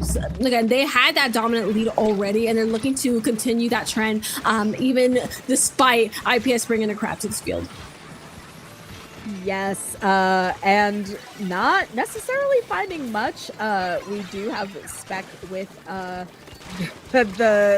Zipcaster like ready, but they go down ultimately. So Kyosuke, just gonna have to keep putting out that pen output, and ultimately it just feels like they're just trying to put out the requisite ink that they need to flip, but it's like they don't have it. New Meta is doing a really good job of just holding on to the space, threatening everyone, even Isabel as a Tetra, rather as a Dooley, as a Dapple Dooley is able to do that. And with style, they end it out on a wipeout. We were worried about New Meta here. Remember when we saw the counter pick on them to Robo Ramen, and we went, I don't know about that. This is exactly and then why. Yup. And they take it back. They know ball. They won here once and they won it again. They're on a 2 out of 3 win streak here for Robo Ramen. So if you ask me, I think they won the best out of 3 of Robo Ramen. But that being said, New Meta just kind of put Sonion in for a loop here. And it feels like Sonion wasn't really able to get any sort of stable footing throughout the match. And with that being said, it makes sense that New Meta was able to take that win, and arguably pretty dominantly, if you ask me. Yeah. I guess that's what I'm thinking about, because sometimes you come out of this game and you're like, this is what this team did wrong. And I feel like they just kind of got overpowered. Of course, they are, I believe, the 4th seed's going up against the 7th seed, and seed never just tells the entire story of what things are. But maybe it's just a kind of case where, once again, they just have to regroup and figure out where it is. Or perhaps this was, of course, this first stage is picked randomly, so perhaps this wouldn't be where Sonion would pick, given the chance. So they might have, because they get map pick next time around, it might be better for them, but it just feels like they got a little bit outclassed. Yeah, I would have to agree. And it's just really Sonion trying to find a way to stop New Meta from getting those flanks off, getting in their head a little bit. And I think once they can stabilize themselves from that front, I think they will have a better time in trying to face New Meta as well. So pretty interesting stuff. So it's just a matter of seeing what the next pick looks like. Yeah, if you ask me. Yeah, I think that. Oh wow. We, as you kind of saw in the corner there, we're looking at the KDs. We have Spec, unfortunately, going 2-7, getting those zip casters, and yeah, I think sometimes it's all about the special. It's all about the zip caster. But you see, honestly, these KDs kind of show a story of what went down. I think this is a really tough game. Unfortunately there for Sonion, but the bans go out. Crably Capital and Makomar, unfortunate for you, Fufu. I know how sad you were last time around. Whoa! Makomar. For the first time! Oh! Shockingly! We're finally! You would think you'd be seeing this every single time, but this late in the game, Hagglefish Market is finally selected as the stage to be played on. I never thought that I'd be missing Hagglefish Market of all maps. But it's where we're at. It's where we're at right now. And I think this may just prove beneficial to Sonion because the flanks are a lot more manageable on this map, I would have to argue, and it's a lot more straightforward. So it may help keep New Meta confined to a space that they can see them a little bit better. And I think just overall is beneficial. Now, New Meta, of course, is also going to be a very rehearsed map on, so they probably already have their strats down as well. So it's just a matter of who's outplaying who and who knows Hagglefish Market better than the other, which may be a thin margin at that point because everyone and their mom plays Hagglefish Market for a living. Yeah, from the, the Div 10s all the way up to the people in contention for Splat World Series. Everybody knows Hagglefish Market like the back of their hand, and I think even though Robo Ramen on some level is also kind of a standard map, the difference is it has way more flanks and a lot of verticality, and I think that plays to New Meta's strength. They have a brush. They have dualies, especially dualies that they're on Dapple, but like main Tetras, so really a rat-pilled dualie, so to speak, who's just used to taking the flanks and just diving people. So I think Hagglefish Market being a little bit more straightforward might play to Sonion's strengths a little more. I have to agree. And it's just a matter of seeing if our predictions come true as well. Again, Hagglefish Market, it's a bundle of mystery sometimes. You can give us anything. Just anything, yeah. Tasu. Anyways, I'm excited. I'm excited. Can you tell? Yes, and be excited no more because we're getting right into it. I think Storm with a switch onto the order. The order Splatling, I think. Which is funny to me. They just wanted a little bit of a design change there, but other than that, it seems like everything is the same. Isabel automatically going for that flank and then getting checked by Spec. Lulu on the other flank, trying to see what they can get. Not quite getting anything yet, all the while Storm just kind of outputs that Ink. And Lulu finally having that hammer, throws it and runs straight into a wall from Labby there. Oh, and beautiful picks there from Labby. Love to see it using the full use of that gal right here. And now New Meta finds themselves forced back here a little closer to their spawn. And Storm really trying to take any picks, but Lulu appears in the back lines. I was talking about the flank being easier to look, but look, Lulu is still on that, able to get a little bit of sneaky plays here, especially when you have that hammer ready, just looking to take IPS out of the field, but gets taken out themselves by Narnia, apparently. Oh, a charger. Yeah, honestly, there's always, you're trying to play the game and there's always a charger somewhere just trying to train their aim on you. But Spec able to get this pick, but not before Lulu just kind of trades back their teammate. And two members down on Sonion gives New Meta the opportunity to take this zone back, and they do so. But with those whales out, and I think a lot of pressure out of the enemies, you see two members are down. Isabel still holds on to that flank while they wait for their teammates to go in. They get chipped by this burst, but they check, I think, Spec, who came out to try and take care of them. They have a reslider ready as well, so even though they're looking a little bit down, they're certainly not out here. Oh my goodness, this match is getting messier than a freaking fight on Twitter. Like this is gonna get kind of messy, especially from the side of New Meta, who's playing quite flanky, if you ask me. Like I feel like Sonion just has to make sure to keep their head on their head, their head screwed on their head, tight on their neck. There we go, fight it. But if they continue to keep this and Sonion can't get stable footing, this is going to work like a dream by the end of this set, or by the end of this match, excuse me. And it's just these fights for the zones. It's still messy, but it is going to be Sonion that still is able to get that cap at the end of the day and just trying to find a way to move forward. But Lulu in the back line just trying to change that fact as of now, not quite finding a pick, even with that hammer being thrown, and even at close range, they're not quite able to find anything yet. But despite turning attention, it's just not going the way they might have expected. Yeah, but this is so interesting. I feel like we saw not a skill diff, but definitely some sort of difference happening in Robo Ramen, where New Meta was just able to destroy Sonion a little bit, but they are matching them kind of beat for beat. Everything has been really neutral for a lot of the time, and neither of these teams have they been able to rest on their laurels. So IPS with this crab is going to get it canceled ultimately, I think, by Lulu there, but I think IPS gets them back by getting that pick on them. And 3 members are down from New Meta. It is just, I think, Isabel who goes down in the trade. So that gives the opportunity for Sonion to move up and see if they can get this lockout position.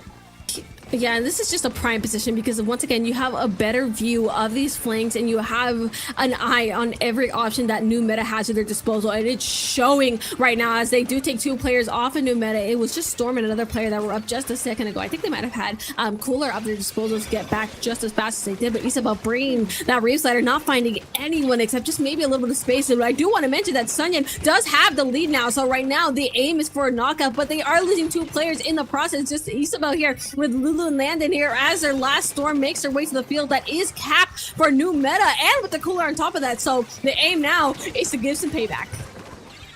Yes, and Lulu kind of distracting at the side, but not before getting really punished for it. Isabel with that trade mark Reef Slider is going to get another one and activate full aura, and that puts them in a really good position because I think Sonion then had 3 people down, but just Shosuke beaming this person there is going to do really good stuff for them. I think that's actually Seb. My apologies. But I think that Sonion has done a really good job of once again setting themselves up, especially you have this trusty crab. Though we've seen it get kind of canceled out a few times, IPS putting on this level of pressure and getting that pick on Storm is going to be huge for them in terms of just keeping this zone. Isabel definitely going to get punished in that end lag, unfortunately.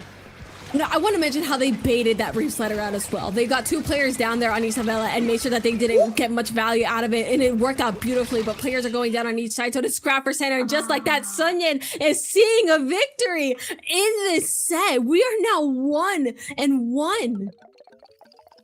Oh my gosh, that was a real close one. At the end, you see Storm get a pick on zone. That's exactly what they needed to get the splat and the ink there. They continued to paint, and they needed some supplementary paint from their teammates, and they just weren't able to get it. No one was in position. You see Storm going down there, and just then Lulu kind of gets there in the party, but it's too little too late. Really good hold there from Sonion. Yeah, and I think Sonion did a good job at keeping their attention away from the zone as well as the game was ending. So just beautiful stuff there from Sonion. And I think the map choice definitely helped see a little bit more clearly, especially as to what New Meta had in store. So I think they have a better plan going forward in the set. And I think their time of adjustment is near. Yeah, absolutely. I think they did a really good job. You see a really good pick there from Seb there on Storm that I remember seeing, but like you mentioned, I think that what's going to be important for Sonion is being in a place where they anticipate the flanks and respond accordingly. On Hagglefish, there are 2 very defined flanks. It's not like a Robo Ramen where the world is sort of your oyster. And I think that's why they get rid of Undertow Spillway and they get rid of Wahoo World. And immediately there is a pick to Manta Maria. Now, at least in my opinion, it can be really difficult to keep track of players in a place like Manta Maria. There's a lot of ways where people can kind of just get behind you, and that can be very spooky when you're going up against a possible Dapple or Tetra and a Brush. No, I absolutely agree. It's really easy to flank on this map and just knock players off of their feet. Like, there's no straight answer on Manta Maria. Fitting for a community, but difficult if you're trying to go up against a team that is very based on flanks and such. Yeah, you're certainly not going to feel safe and secure on your own bunker, knowing that someone might just collapse upon you from behind at any moment if people just aren't really watching for it. So I think it's going to be super important that they keep particularly Lulu and Isabel located at all times. We do have that switch from the Dapples onto the Tetra. So we'll be seeing that as well, and I think that makes it all the more difficult. That Reef Slider still going to be in play, but instead this time with an auto bomb. Yeah. I do think that there's a little bit more space for stability on the center part of this map, but that's about where that ends. That's probably where all your anchors are going to be functioning, and that's practically where that ends. So the fight for mid is going to be pretty scrappy, and there's going to be Sonion, who does not want to be on that back foot against Numeta. So really trying to fight and get that first offense going, because that will be extremely favorable in their position. Just really taking Numeta out of a place that they would be very, very good in. Yeah, also, I just kind of feel like Sonion, like their comp isn't the best for here, in my opinion. I feel like Crab isn't the strongest here. It's very tough to find a really strong Crab place. And Zip is also not super strong here. A lot of people who run Zip don't quite like it here and would rather switch to other things.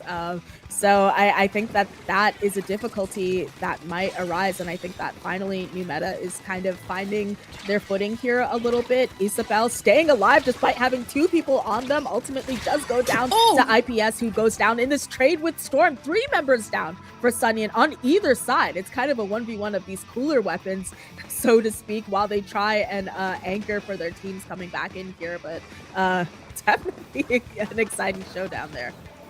So where they both opted to just not engage and opted to just be living beacons for the rest of their team, but that may have been to the dismay of Sonion, as Numeta is looking to potentially take the zone here from their hands. Most players going down here on Sonion and chasing down here Storm, doing a great job at keeping all the rest of the players of Sonion at bay. 3 down all at once, and Numeta now seeing themselves in the favorable position.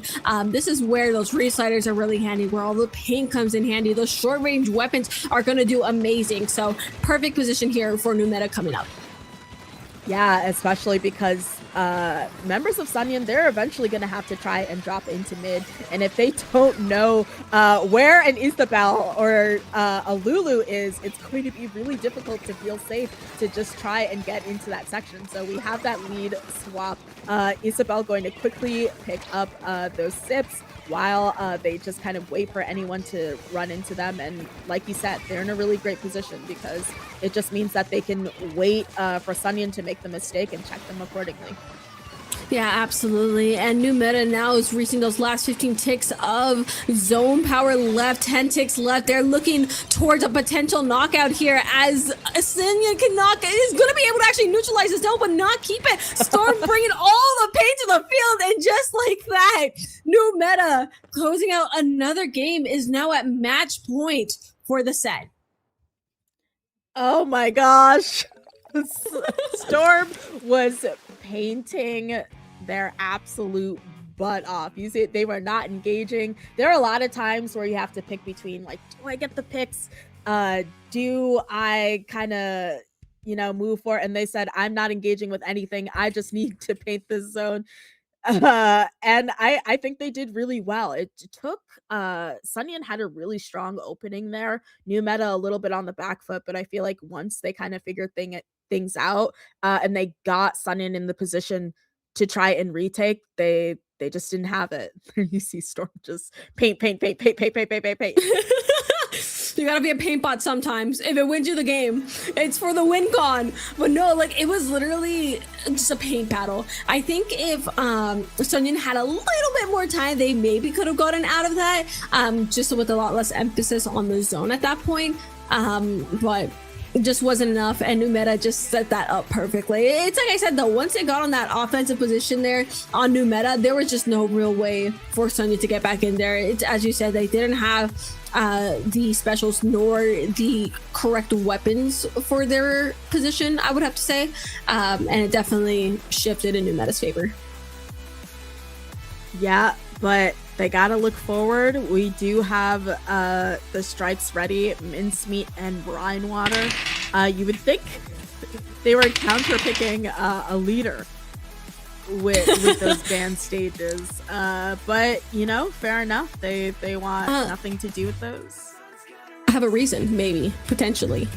Oh, it could be they can be taken out a lot easier. The lot wider maps, it's easier to see those flanks. It's easier to see where they're going, which isn't beneficial to their comp. One could say, potentially. Yeah.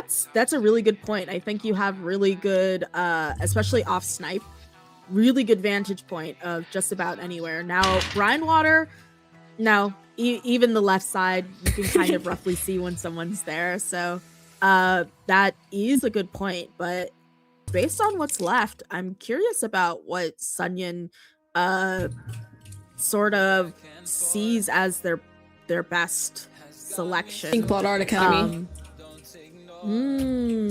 Is it? No. Where are we going? I love that Jack's point. We're gonna find out very soon, and it's gonna be Mahi Mahi Resort. We're going to the resort, but frankly, with how hot it is here, we're now going to be in the hundreds pretty soon. I could use a Mahi Mahi Resort in my life here. Pretty small stage to open. At those 40 points, we are going to be seeing that water go down and open the stage to its true potential. Pretty good for chargers, I would have to say, and pretty solid for AoE weapons as well. So, favored for our anchor and AoE buddies. Yeah, I think it's interesting. I actually was... If you had asked me, I'd have said they are not picking Mahi Mahi Resort. Of that I am certain. And I think that's because they are going up against Isabella New Meta, who has that Reef Slider. Tetras in particular. Mm-hmm. This is a really strong Tetra map. Being able to Reef Slide people from a side. Firstly, Reef Slide really strong for capping here. I think you easily catch people. You're on the other side of the map. You're fighting some guy and someone will reslide from the other side and catch you off base. If I have the choice to go up against Tetris here, I'm certainly not taking it personally. And I will note, Storm, switch back from that order. Oh, well, Storm is actually at spawn now, so it's not like we're doing much with it right now.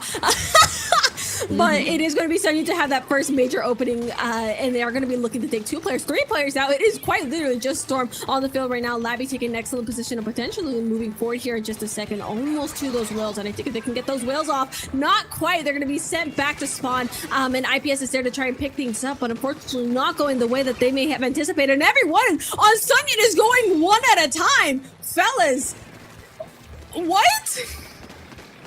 Yeah. A lot going on, but ultimately I think New Meta able to snatch this back is going to be super helpful for them. It's about, you know, gonna get a pick with that trademark Reef Slider, avoiding those whales, and there's a big old wall there, so they can't necessarily just kind of dive it, but 2 of their members go down. But Isabel still able to help with getting that pick. I think IPS finally just chips them out with that burst bomb. So they're ready to go back in, but not before Lulu cleans up around that snipe. 2 members down there for Sonion as well. So time is ticking. They only have so much time. Yeah, only so much time right now. Sonion find themselves on that back foot. I'm almost rooting for them to keep this set going a little bit longer. But unfortunately, with Sonion losing 2 players, New Meta is looking at a potential knockout position right here. Storm is exactly where I want them to be. Storm, no, go back. Storm, no. But it was where exactly I want them to be. But these last 3 ticks, gotta stay safe indeed. Wait, the zone got neutral. Sonion capped the zone and wiped out. Oh, how the turns have tabled. Listen, what a way to do it in style, incurring the strictest penalty you can in Splatoon zones of 75. So they kept themselves in it, which is exactly what they need to do. But like, wow, that was just certainly a close one. And the fact that they were able to get it at that maybe last millisecond really helpful for them. And I think Spec just kind of jumping to their death there, Fufu, unfortunately. Unfortunately, thought it was a little bit safe, but Lulu taking a beautiful pick on Seb there. Taking out your anchor is probably like one of the last things you want to happen, but it's what Sonion's reality is. A new meta now potentially looking at another major influx of points right now. They only need one after these penalty points are out of the way to set the game in stone, but Sonion's still fighting back, still trying to look for an opportunity to get things back in their favor, but not quite finding a new meta standing strong on the zone. It is stuck in purple. Yeah, and that's especially tough seeing as though this was Sonion's counter pick here. So we're in the single digits, but once again, Sonion just denying them that and capping the zone. Labby going down all the while. I think Seb just trying to tech Isabel. Isabel has been on an absolute tear here. You see they don't get any picks. As a matter of fact, they go down themselves. Going down to that corner, but I think Sonion did a really good job. One by one, they got their picks and they got the zone back as well. Oh, and then they made a grave mistake of walking directly into Storm's line of sight, and Storm hungry for more potentially, but opting to stay a little bit safer for a second as the zone caps for new meta again. That was such potential for Sonion, but unfortunately just shot down so fast. And now new meta with a little over a minute left on the clock is going to be looking to try and close this out. They do have cooler active, so they have their safeguard as needed, but as long as they keep steady and don't take too many risks, they can very well just take this to a knockout or really play this however they want. They are in full control of the game. There's Isabel, you know, reef sliding straight into there. Almost actually went off the ledge, but Spec going to clean that up and get that pick, but it is just like that under their feet. The time ticks down, and new meta. I was worried about them being counterpicked to here, but they knock Sonion straight out and secure their spot into qualifying for Global Gauntlet 2. Yeah, they did, and just what a beautiful match that was. I'm in awe. Like, I really cannot state how close Sonion was to potentially seeing a different outcome towards the match, especially on right here. That double pick that Storm got quite literally sealed them in place. That was probably their last stand, and just that beautiful double right there falling into Storm's hands. Unfortunate for Sonion, beautiful job for new meta there. That is just going to be seeing another round in loser semis, I believe that is. So we are waiting for Crickets and Polaris, who are currently 2 for Crickets and 1 for Polaris. So that's going to be quite the set as well that's happening right behind us.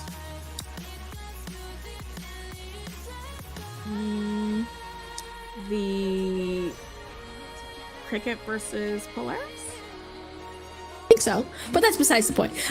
Right now, it's going to be new meta that's going to be moving forward here in, I believe that's qualification. That qualification, I believe. Yeah, I believe so. I think that that's the 3rd seat, and we have 1 left that we're gonna have to take a look at to see who is going to qualify there, because of the bracket, that is Sonion versus new meta taking that seat, and then Polaris versus Cricket. We're going to I think that has to resolve, and then we are going to get our last seat for Global Gauntlet 2. You can hear the excitement in my voice. Once again, we're taking a look at Polaris. J-Rod, Luis, Captain Happy, and Sam.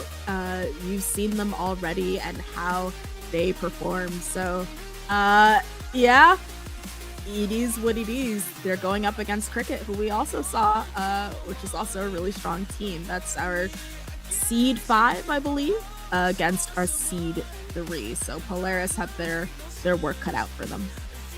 I think they have the work cut out indeed. I mean, Cricket's was an incredibly strong team from we last saw, but so is Polaris. They both have their hands to throw. And again, this is a pretty standard comp. As you said, we have the knots, we have, and then we saw that slosher.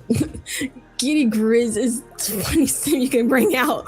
The Snipe Riders, and of course, Sam on the splashes. It's a standard comp from what we're used to, but again, don't fix it if it ain't broke. I guess not. And I think J-Rod we saw primarily on the gold knot. The splashdown one.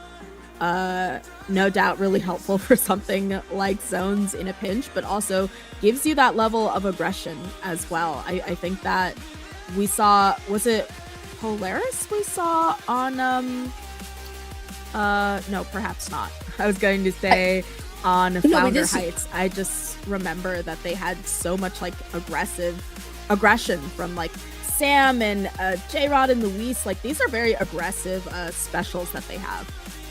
No, I would have to agree. I mean, Storm, Strikes, Crab. What else can one want?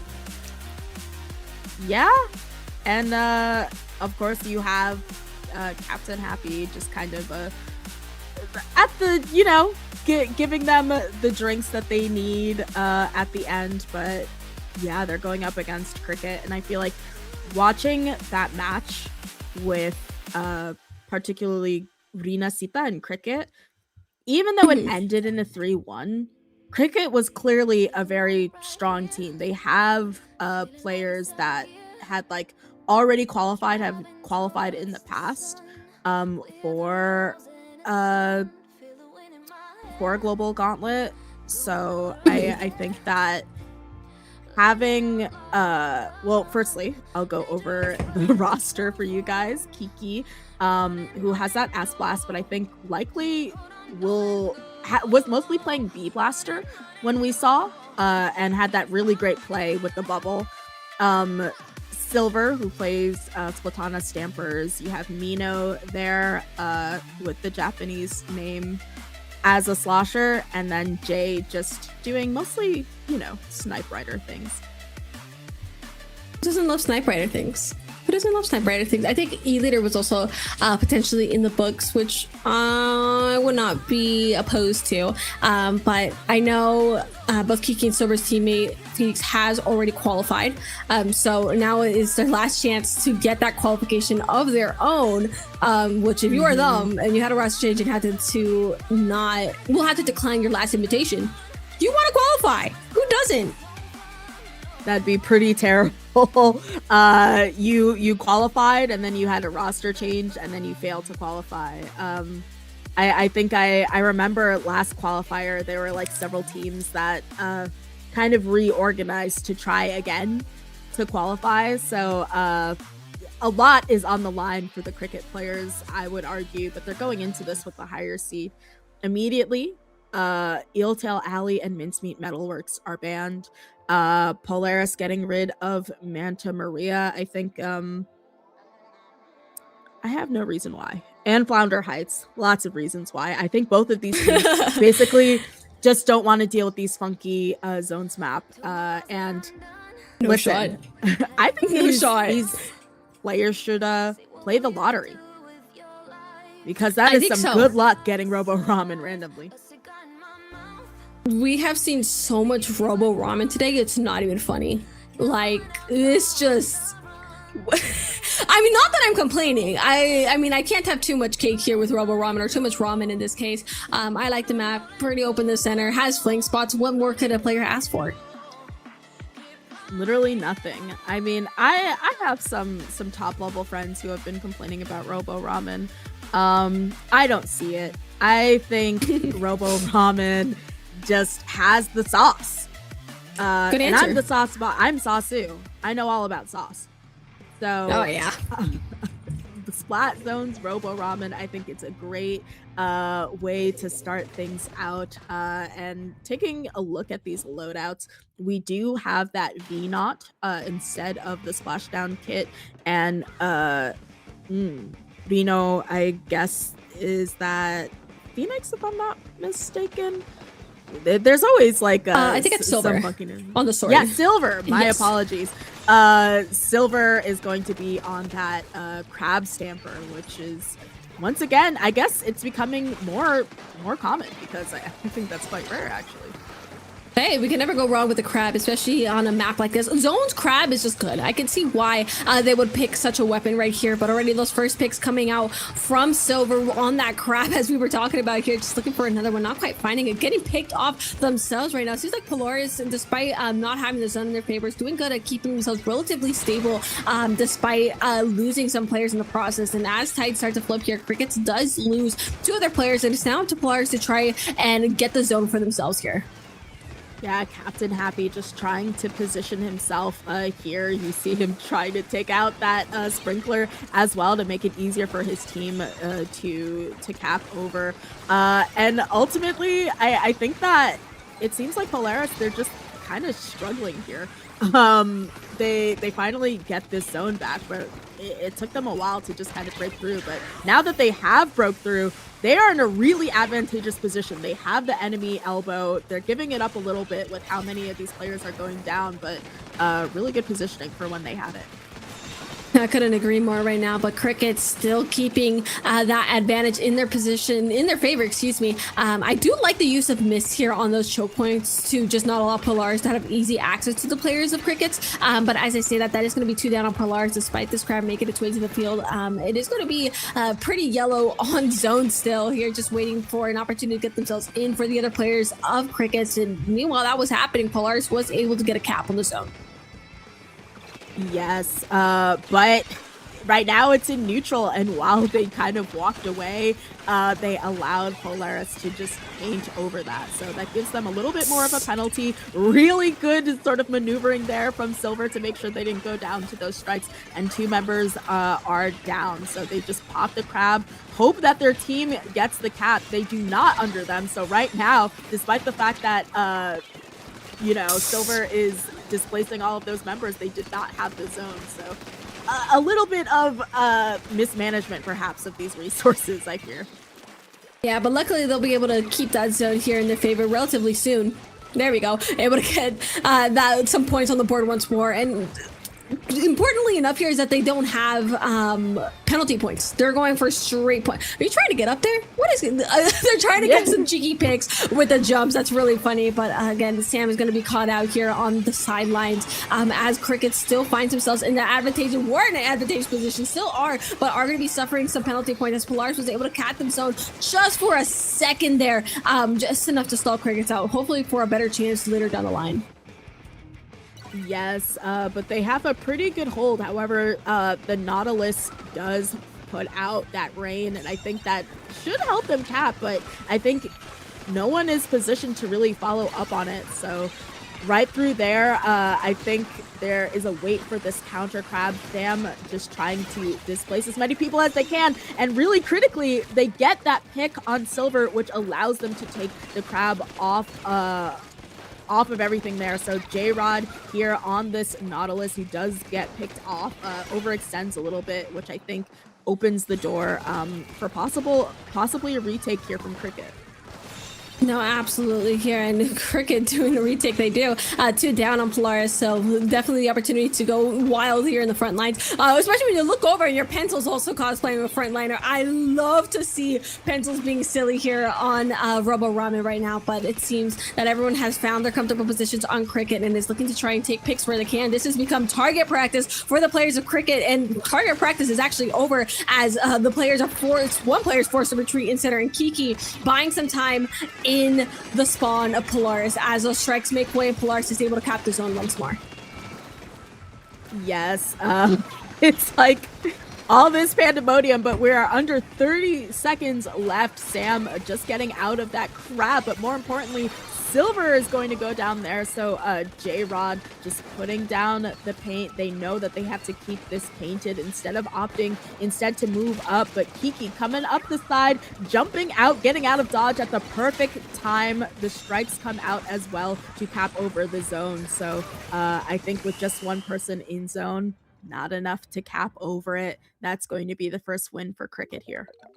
Yeah, a pretty dominant one at that, I would have to argue. Polaris got pretty close to getting there at some points, but I feel like Cricket just had a better grasp of the game overall. It felt like they were definitely pushing Tides a lot stronger than Polaris was. So pretty solid win from Crickets there to start the set. Yeah, I think that ultimately Polaris wasn't able to um get a lot of use out of what they had from retake. Like sometimes, the rain comes out from the Nautilus, but maybe no one is free to necessarily move forward and paint with it. So it's not able to really neutralize the zone the way that they would like. And I think that also maybe it was just a case of like carefulness, because I think generally speaking, like perhaps I'm misremembering, but I feel like Cricket was being a little bit more careful when they were at advantage rather than diving like you think they would. And I think that Polaris was getting a little bit, countered for maybe being a little bit overzealous. So that is the first game. Obviously, they're going to get a hold of the counter pick in terms of the maps. Bans are going to come out and stuff like that. But I'm curious after a game like that, what they think they have to do to secure this final spot and get the win for the set. Yeah, and that's a good question too. I'm trying to think, and I'm just like, I think they just got to be a little bit more careful on the lives of their teammates as well. Just trying not to go down on those crucial moments. It's usually a big thing right now. But I feel like Crickets was just both outpacing them and out mechanicking them for the most part. It felt like, just from my point of view at least. But I think maps can be a big thing here. Waiting for Cricket's ban stages here.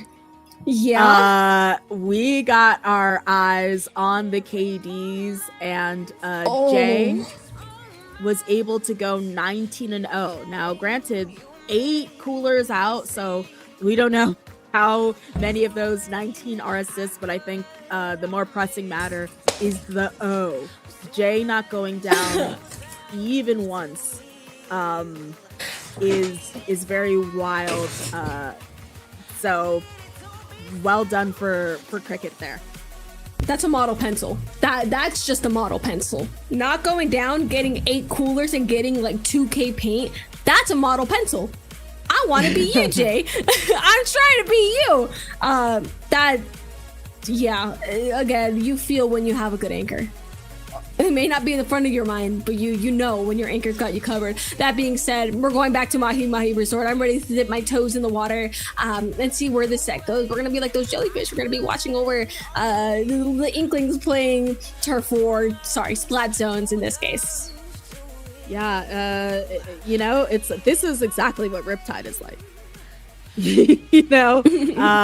It's like we're taking it to Riptide, but looking at these loadouts, I think let me check that blaster from Kiki. We have a switch over to the custom blaster. I believe before it was the V blaster, if I'm not mistaken. Perhaps I didn't pay close enough attention, but both teams, they're getting into it.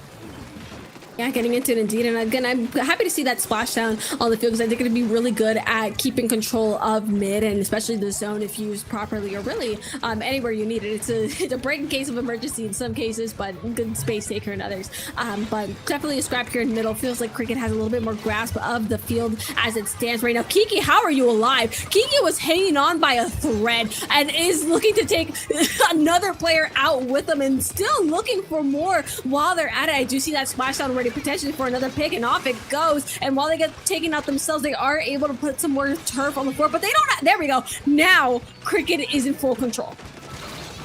Yes, and a double is had here by Silver, and you see Kiki just marching on, very cavalier on that blaster, and then going, oh, wait, maybe not, and walking out of there. But 2 members down there for Cricket.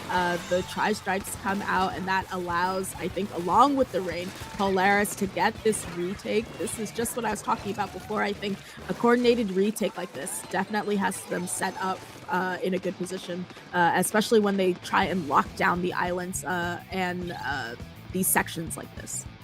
For sure. Now we see a hole in Polaris defenses. That was, I think we went back down a second ago. Now they lost or not. So definitely some holes appearing for Cricket to take advantage of, and Split wide open as they're making their way to center, just trying to get their hands on the zone. I do see, I believe this is Silver here on the sword making way, and the rest of their teammates following suit. So beautiful retake there, right in the position you want to be to get things moving once more for Cricket. Yes, and you see Jay here, the legendary 0-19, just trying to stay alive, but also get that chip out. A very wise jump out as well, and a jump in to boot from Kiki. Honestly, people very rarely jump in with their splashdowns, and I think that's exactly why they get checked there. But 2 members down from Cricket. Despite that, they have the opportunity here to retake. I think there's a little bit of a poke from behind, but no, 3 members down. And they get the pick and they hang on to the zone with 3 of their members down. That is incredible play from J-Rod. And J-Rod is keeping that going, still able to see themselves alive even after this altercation and taking more picks and having that aura alive. I think you deserve that aura and finally can rest easy as they're going back to spawn for just another 5 seconds before they're going back to the action. That was quite the retake from Polaris, and quite a lucky one, I would have to say too. They have no penalty points on the board, and now Polaris has the opportunity to get a game under their belt and fighting for it. But Crickets with one good splash that is able to take the zone right back from Polaris, but Sam is still fighting here on the left side, trying to keep themselves alive. That is 2 down on Crickets, and I believe the zone will be flipping to Polaris in a second with all this pain from Sam. This clutch coming out of Polaris is definitely crazy. You see 3 of those members are down. It is just no surprise there. Jay, the only person still up from the team, and Sam in this extremely aggressive position on the enemy snipe, forced to drop here, and they're getting counter crabbed to boot. But I think ultimately they got the job done. They were able to get some stall in, and despite the fact that they had a pretty healthy penalty and they're about to get another healthy penalty, 3 of their members are down, they were able to get some good work done. Healthy for Crickets, and not so healthy for Polaris, who's trying to keep things in their favor. But this is now Cricket's turn to try and take the lead from Polaris's hands. No more penalty points out of the way, and half their players are going down right now. Make that 3 just the pen here. Just trying to get something happening. Question mark? Kiki's not there to help them anymore, so your only option is to get way out of there, and out they go. Polaris is in control of the zone again, but Crickets finding themselves on that back foot. Despite taking the zone here a couple times, they still haven't had a proper hold, and Polaris is staggering them to no end and back. And they only have so much time, but you see that Silver had to really watch where they were, because they couldn't even fight where they wanted to be. The rain was sort of chipping away at them. And all the while, they're almost out of penalty, they being Polaris. Jay does get this pick, does go down, so definitely not getting out of this with no deaths like before. But even though they're positioning themselves, they actually might be have a healthy claim to this game. Obviously, they are playing on the back foot. They're going to have to trigger overtime, but I think ultimately it can be hard to break in from this positioning. If Silver is able to stay alive and everyone hold their ground, they might be able to take this entire game. I think you're right here. It's just a matter of holding on tight. But again, when you lose Silver, one of your front lines is out, and all those strikes making their way into the field, that is going to be the neutral for Polaris, but still have to find a way to take the zone. But oh my god, it's Cricket that's holding on tight, and that lead is theirs. Cricket takes the second game of the set. That has gotta hurt. Polaris had it in their hands more than one. They played this game masterfully, but sometimes, like once again, like we've seen in other times, much like turf, it can just come down sort of to the last 30 seconds. It's who is left holding the bag when they call time. And the pressure that comes from being in OT, that time ticking down so fast, I think it can cause you to trip up and fail to break into mid, and that's exactly what happened if you ask me. I think you're right here, but it was just a series of events here for Crickets because they had that splashdown, got that zone, capitalized onto. No, this is a minute into the game. Excuse me. I think there was it was a strike from Polaris at the end of the game. They tried to take it home, but I think Crickets still outpainted them and were able to get the right picks right here. Because you see those two down from Polaris, and by that point you have the strikes to set into place. They're not going anywhere. Cricket takes that lead. Because I know if that were me, I'd be so frustrated because I feel like they really did have it there. But now that Cricket is at set point, Polaris is really going to have to work to earn their keep for this final slot. The bans have already come out. Sturgeon Shipyard and Brinewater have been taken off of the board. So Polaris have selected Hagglefish Market. Once again, we're going to one of the most standard maps and modes in the entire game. So if they're gonna want to pull off a sort of turnaround for the set here, they're gonna want to do it here. I think you're absolutely right. Again, the good old Hagglefish Market, the one everyone knows. So right now, Polaris is kind of banking on the fact that they know Hagglefish better, even by a small margin. You could see everything that you need to on this map, and it's straightforward. I am not ready for the 30-second painting battle we're gonna have in mid, or maybe I am actually, but it's definitely Polaris is gonna have to reverse sweep basically here in order to get that qualification. Yes, and so begins a really huge match for Polaris. Like, they might begin a turnaround here, or they might just be sent packing. But right off the top, Mino just goes down there at the flank there. Sam trying to get off with a pretty aggressive crab, but does go down in a trade. But ultimately, J-Rod gonna clean that up, put themselves in this aggressive spot. And listen, Polaris is not deterred by the fact that they've lost the last two games. Clearly, they are ready to dive the other team and take home this bread. You can feel the confidence coming in from Polaris as they're at a map that's incredibly familiar right here.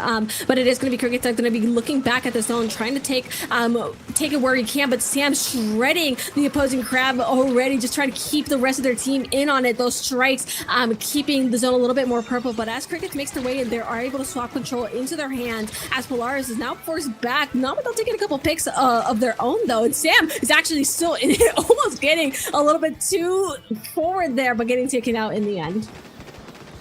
Yes, but look at, I was talking about how aggressive Polaris was being.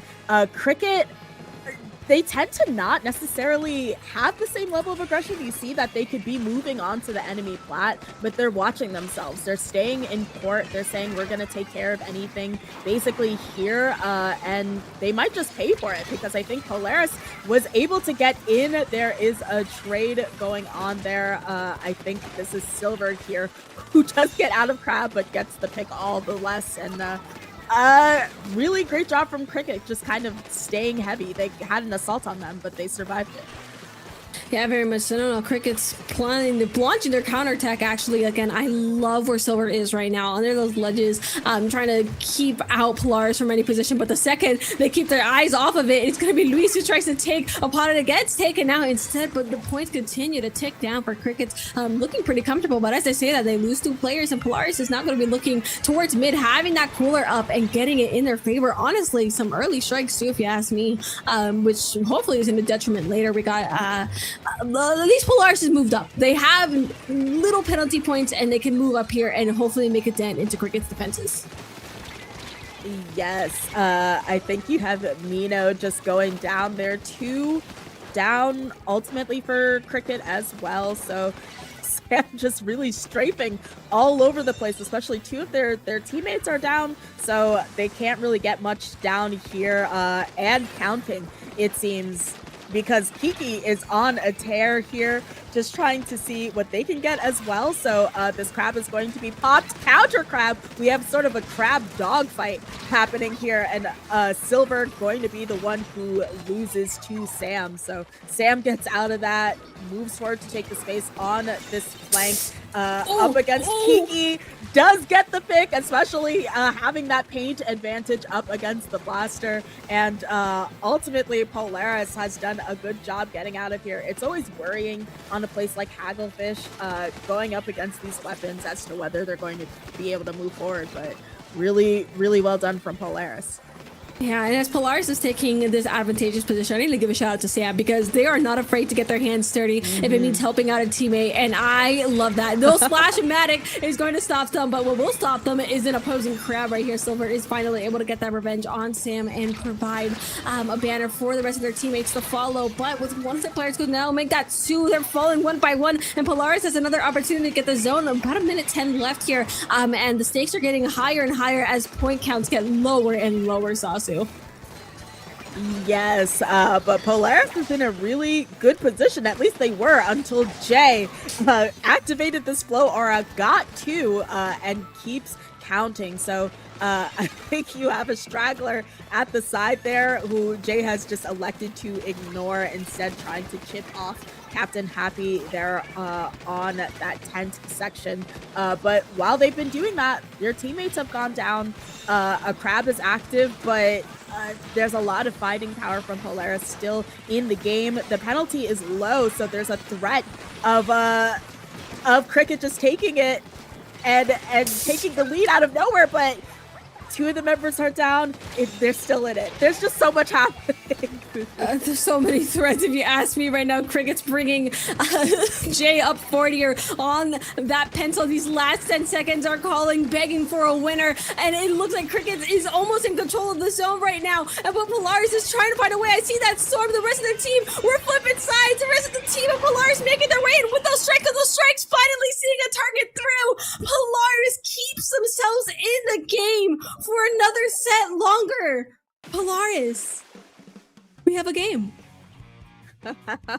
I think those were really great strikes, especially because they caught the other team a little bit flat-footed. They had strikes of their own. They could have counter-struck and kept themselves in the game, but I think they just had really good timing ultimately. And, you know, both of these teams, I'm not gonna lie, like, they look very evenly matched. It was just kind of one after the other. I wouldn't have been surprised if Cricket was able to just still take it at the end, but I saw this rain coming out, and when I saw the strikes, it seems like the strikes from Cricket were a little bit misplaced. They were a little bit more offensive rather than reactive to the ones that were sent out, and like I said, I think they were caught a little flat-footed, and really good opportunity taken by Polaris.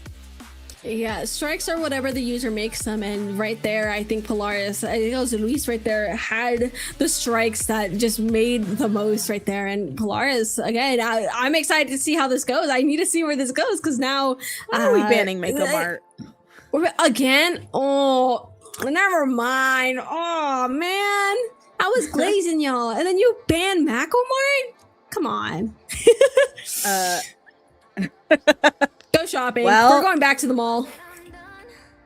Yep, it's gonna be Barnacle and Dime. Last time we were at Barnacle and Dime, I think we were with this team. We saw Cricket, and I think Rinascita.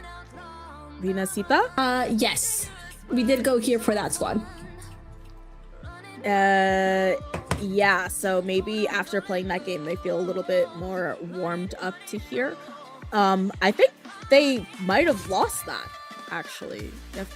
I mean, I could be mistaken. Apparently my memory is not that strong, but because I remember, I think they might have gone down to Yoshell, right? Yoshell played really well that game. No, they won that one, actually. Oh, hence the pick. I was like, why are we picking something Yes. that we lost to? And it's because they are not. They know better than that. So I think after that, they're like, we're just going straight to Barnacle and Dime. I think with the restraint that they have, they're going to have to... They'll be really good, hopefully, about not staggering. Already 2 of their members are down, so I might be eating my words, but we'll see how it works out for them. Yeah, for sure. Polaris up to a very strong start. They were taking 2 down off of Cricket, as you said, but the players of Cricket are making their way back in, seeing that first cooler for Polaris as well. So definitely expecting some forward movement here after these strikes as the players of Polaris are funneling into the hands of Cricket. And there's players down on each side. That was 2 to be specific on each side. And no clear victor for the zone just yet as Sam is making their way to the back line. He's trying to take some hot picks right there, but is forced back to Happy, back to the living beacon. And we're back to this fight all over again. Polaris is able to get some points on the board here as that happens, but Cricket is just fighting hard to try and get a little bit more control, trying to grasp at what they can here. Yes, Silver just kind of holding the space that they have. The rain is sent out. That's no doubt going to displace several people. And Jay just getting the cooler for their team so that they're ready for this incoming push. Especially, I think that's J-Rod, who's not going to escape with their lives. Kiki made sure to get that pick before they jumped out. And Silver, I think, ultimately with this crab, gonna get some chip down on some people, but not quite gonna get the picks. But sometimes you don't even necessarily need the picks. What you need on a place like Barnacle and Dime is to force everyone to back out and put them in a lockout situation. I think Cricket has done that successfully. I think you're 100% right. And finally, we see, after it took like a minute and a half, but finally, we see a clear advantage. On top of that, a wipeout in the favor of Cricket. So if Polaris does not find a way out, this could easily turn into a knockout situation. I feel like Barnacle and Dime, we see a lot of knockouts on just because of how rough this lockout can be, but we are seeing some moves. But that crab is not much longer. Silver taking them out, getting some revenge for their teammate is going down as well, but no penalty points. These last 25 takes are here for Cricket to potentially take home as Polaris steps back again under the pressure, and with Silver having that crab ready to go, they're pushing Polaris even further back. These last 5 takes are approaching, and Cricket is looking at qualification for the Global Gauntlet Finals. Yes, a really masterful hold there. You see why they counterpicked it. This was completely their game, and sweetening the deal. That's a knockout, a 3-1 in this final set to secure their Global Gauntlet seat. Beautiful. Then that was a good set. Cricket took them exactly to where they wanted them to. They said, "You want to go shopping? I'll take you out," and out they went. That was a really good game from Cricket. I was kind of nervous because we had like genuinely a minute and a half of them kind of tossing the zone with each other, kind of like no clear zone cap, no clear victor in that small situation. But I think after Cricket really got a handle in it, that was that. Yeah, really exciting stuff. I think at a certain point, I saw Polaris and I was like, I don't think they're going to be able to break into mid. When they're around the 40s, I was like, I think that may be GG. Early to call it, but like I said, really hard to break into mid on a place like this. But so that is the qualifications. You see Crickets going to take the last slot. Of course, we also saw New Meta punch their ticket along with Milky Way. Sort of expected. But between New Meta, Crickets, Rinascita also, and Milky Way, I think, funny enough, that is our first through 4th seeds, if I'm not mistaken. So they did finish their seed, and our top 4, as projected, Milky Way, Rinascita, Crickets, and New Meta take those final 4 slots along with PXG and the Avengers to be your Western teams at the Global Gauntlet. Yeah, they're going to be having fun fighting some JP teams on the Global Gauntlet Finals. Again, Seeding Council was on that. They had that on lock. I can't even lie. So I give you guys massive props. We love you guys. That being said, Sasu, our time here is up. Where can the people find you? Yeah, before I get into my plugs, I want to give a shout out to Ellie, who's doing a lot of the work behind the scenes. The production for Splat World Series is incredible, and Ellie is doing a lot of the heavy lifting behind the scenes, making sure that we stay up to date with a lot of the players as well as the information. And also did, I think, a lot of the seeding. So they are the council. They are the council, actually. So well done to Ellie for the strong calling there. But yeah, that shout out being done. You can find me at Sasun Your Pants on basically any social media. SASUIN, the letters UR Pants. And you can also find me at Gridlock, which will be July 11th and 12th in New York City. So be sure to head out to that land major if you have the time. But if you want a little bit more spice in your life, where should they find you, Fufu? You guys can find me at Splat Fufu on Blue Sky. I will be posting my shenanigans, and you guys will see me. Whatever commentary I go next, I will be doing art again soon. It will happen. Also, go to Sunset Surge. August 1st, go to Sunset Surge. All right, that was a fun time. Again, congrats to all the teams that qualified. We love to see, and we will love to see you guys again on finals. We'll see you guys around.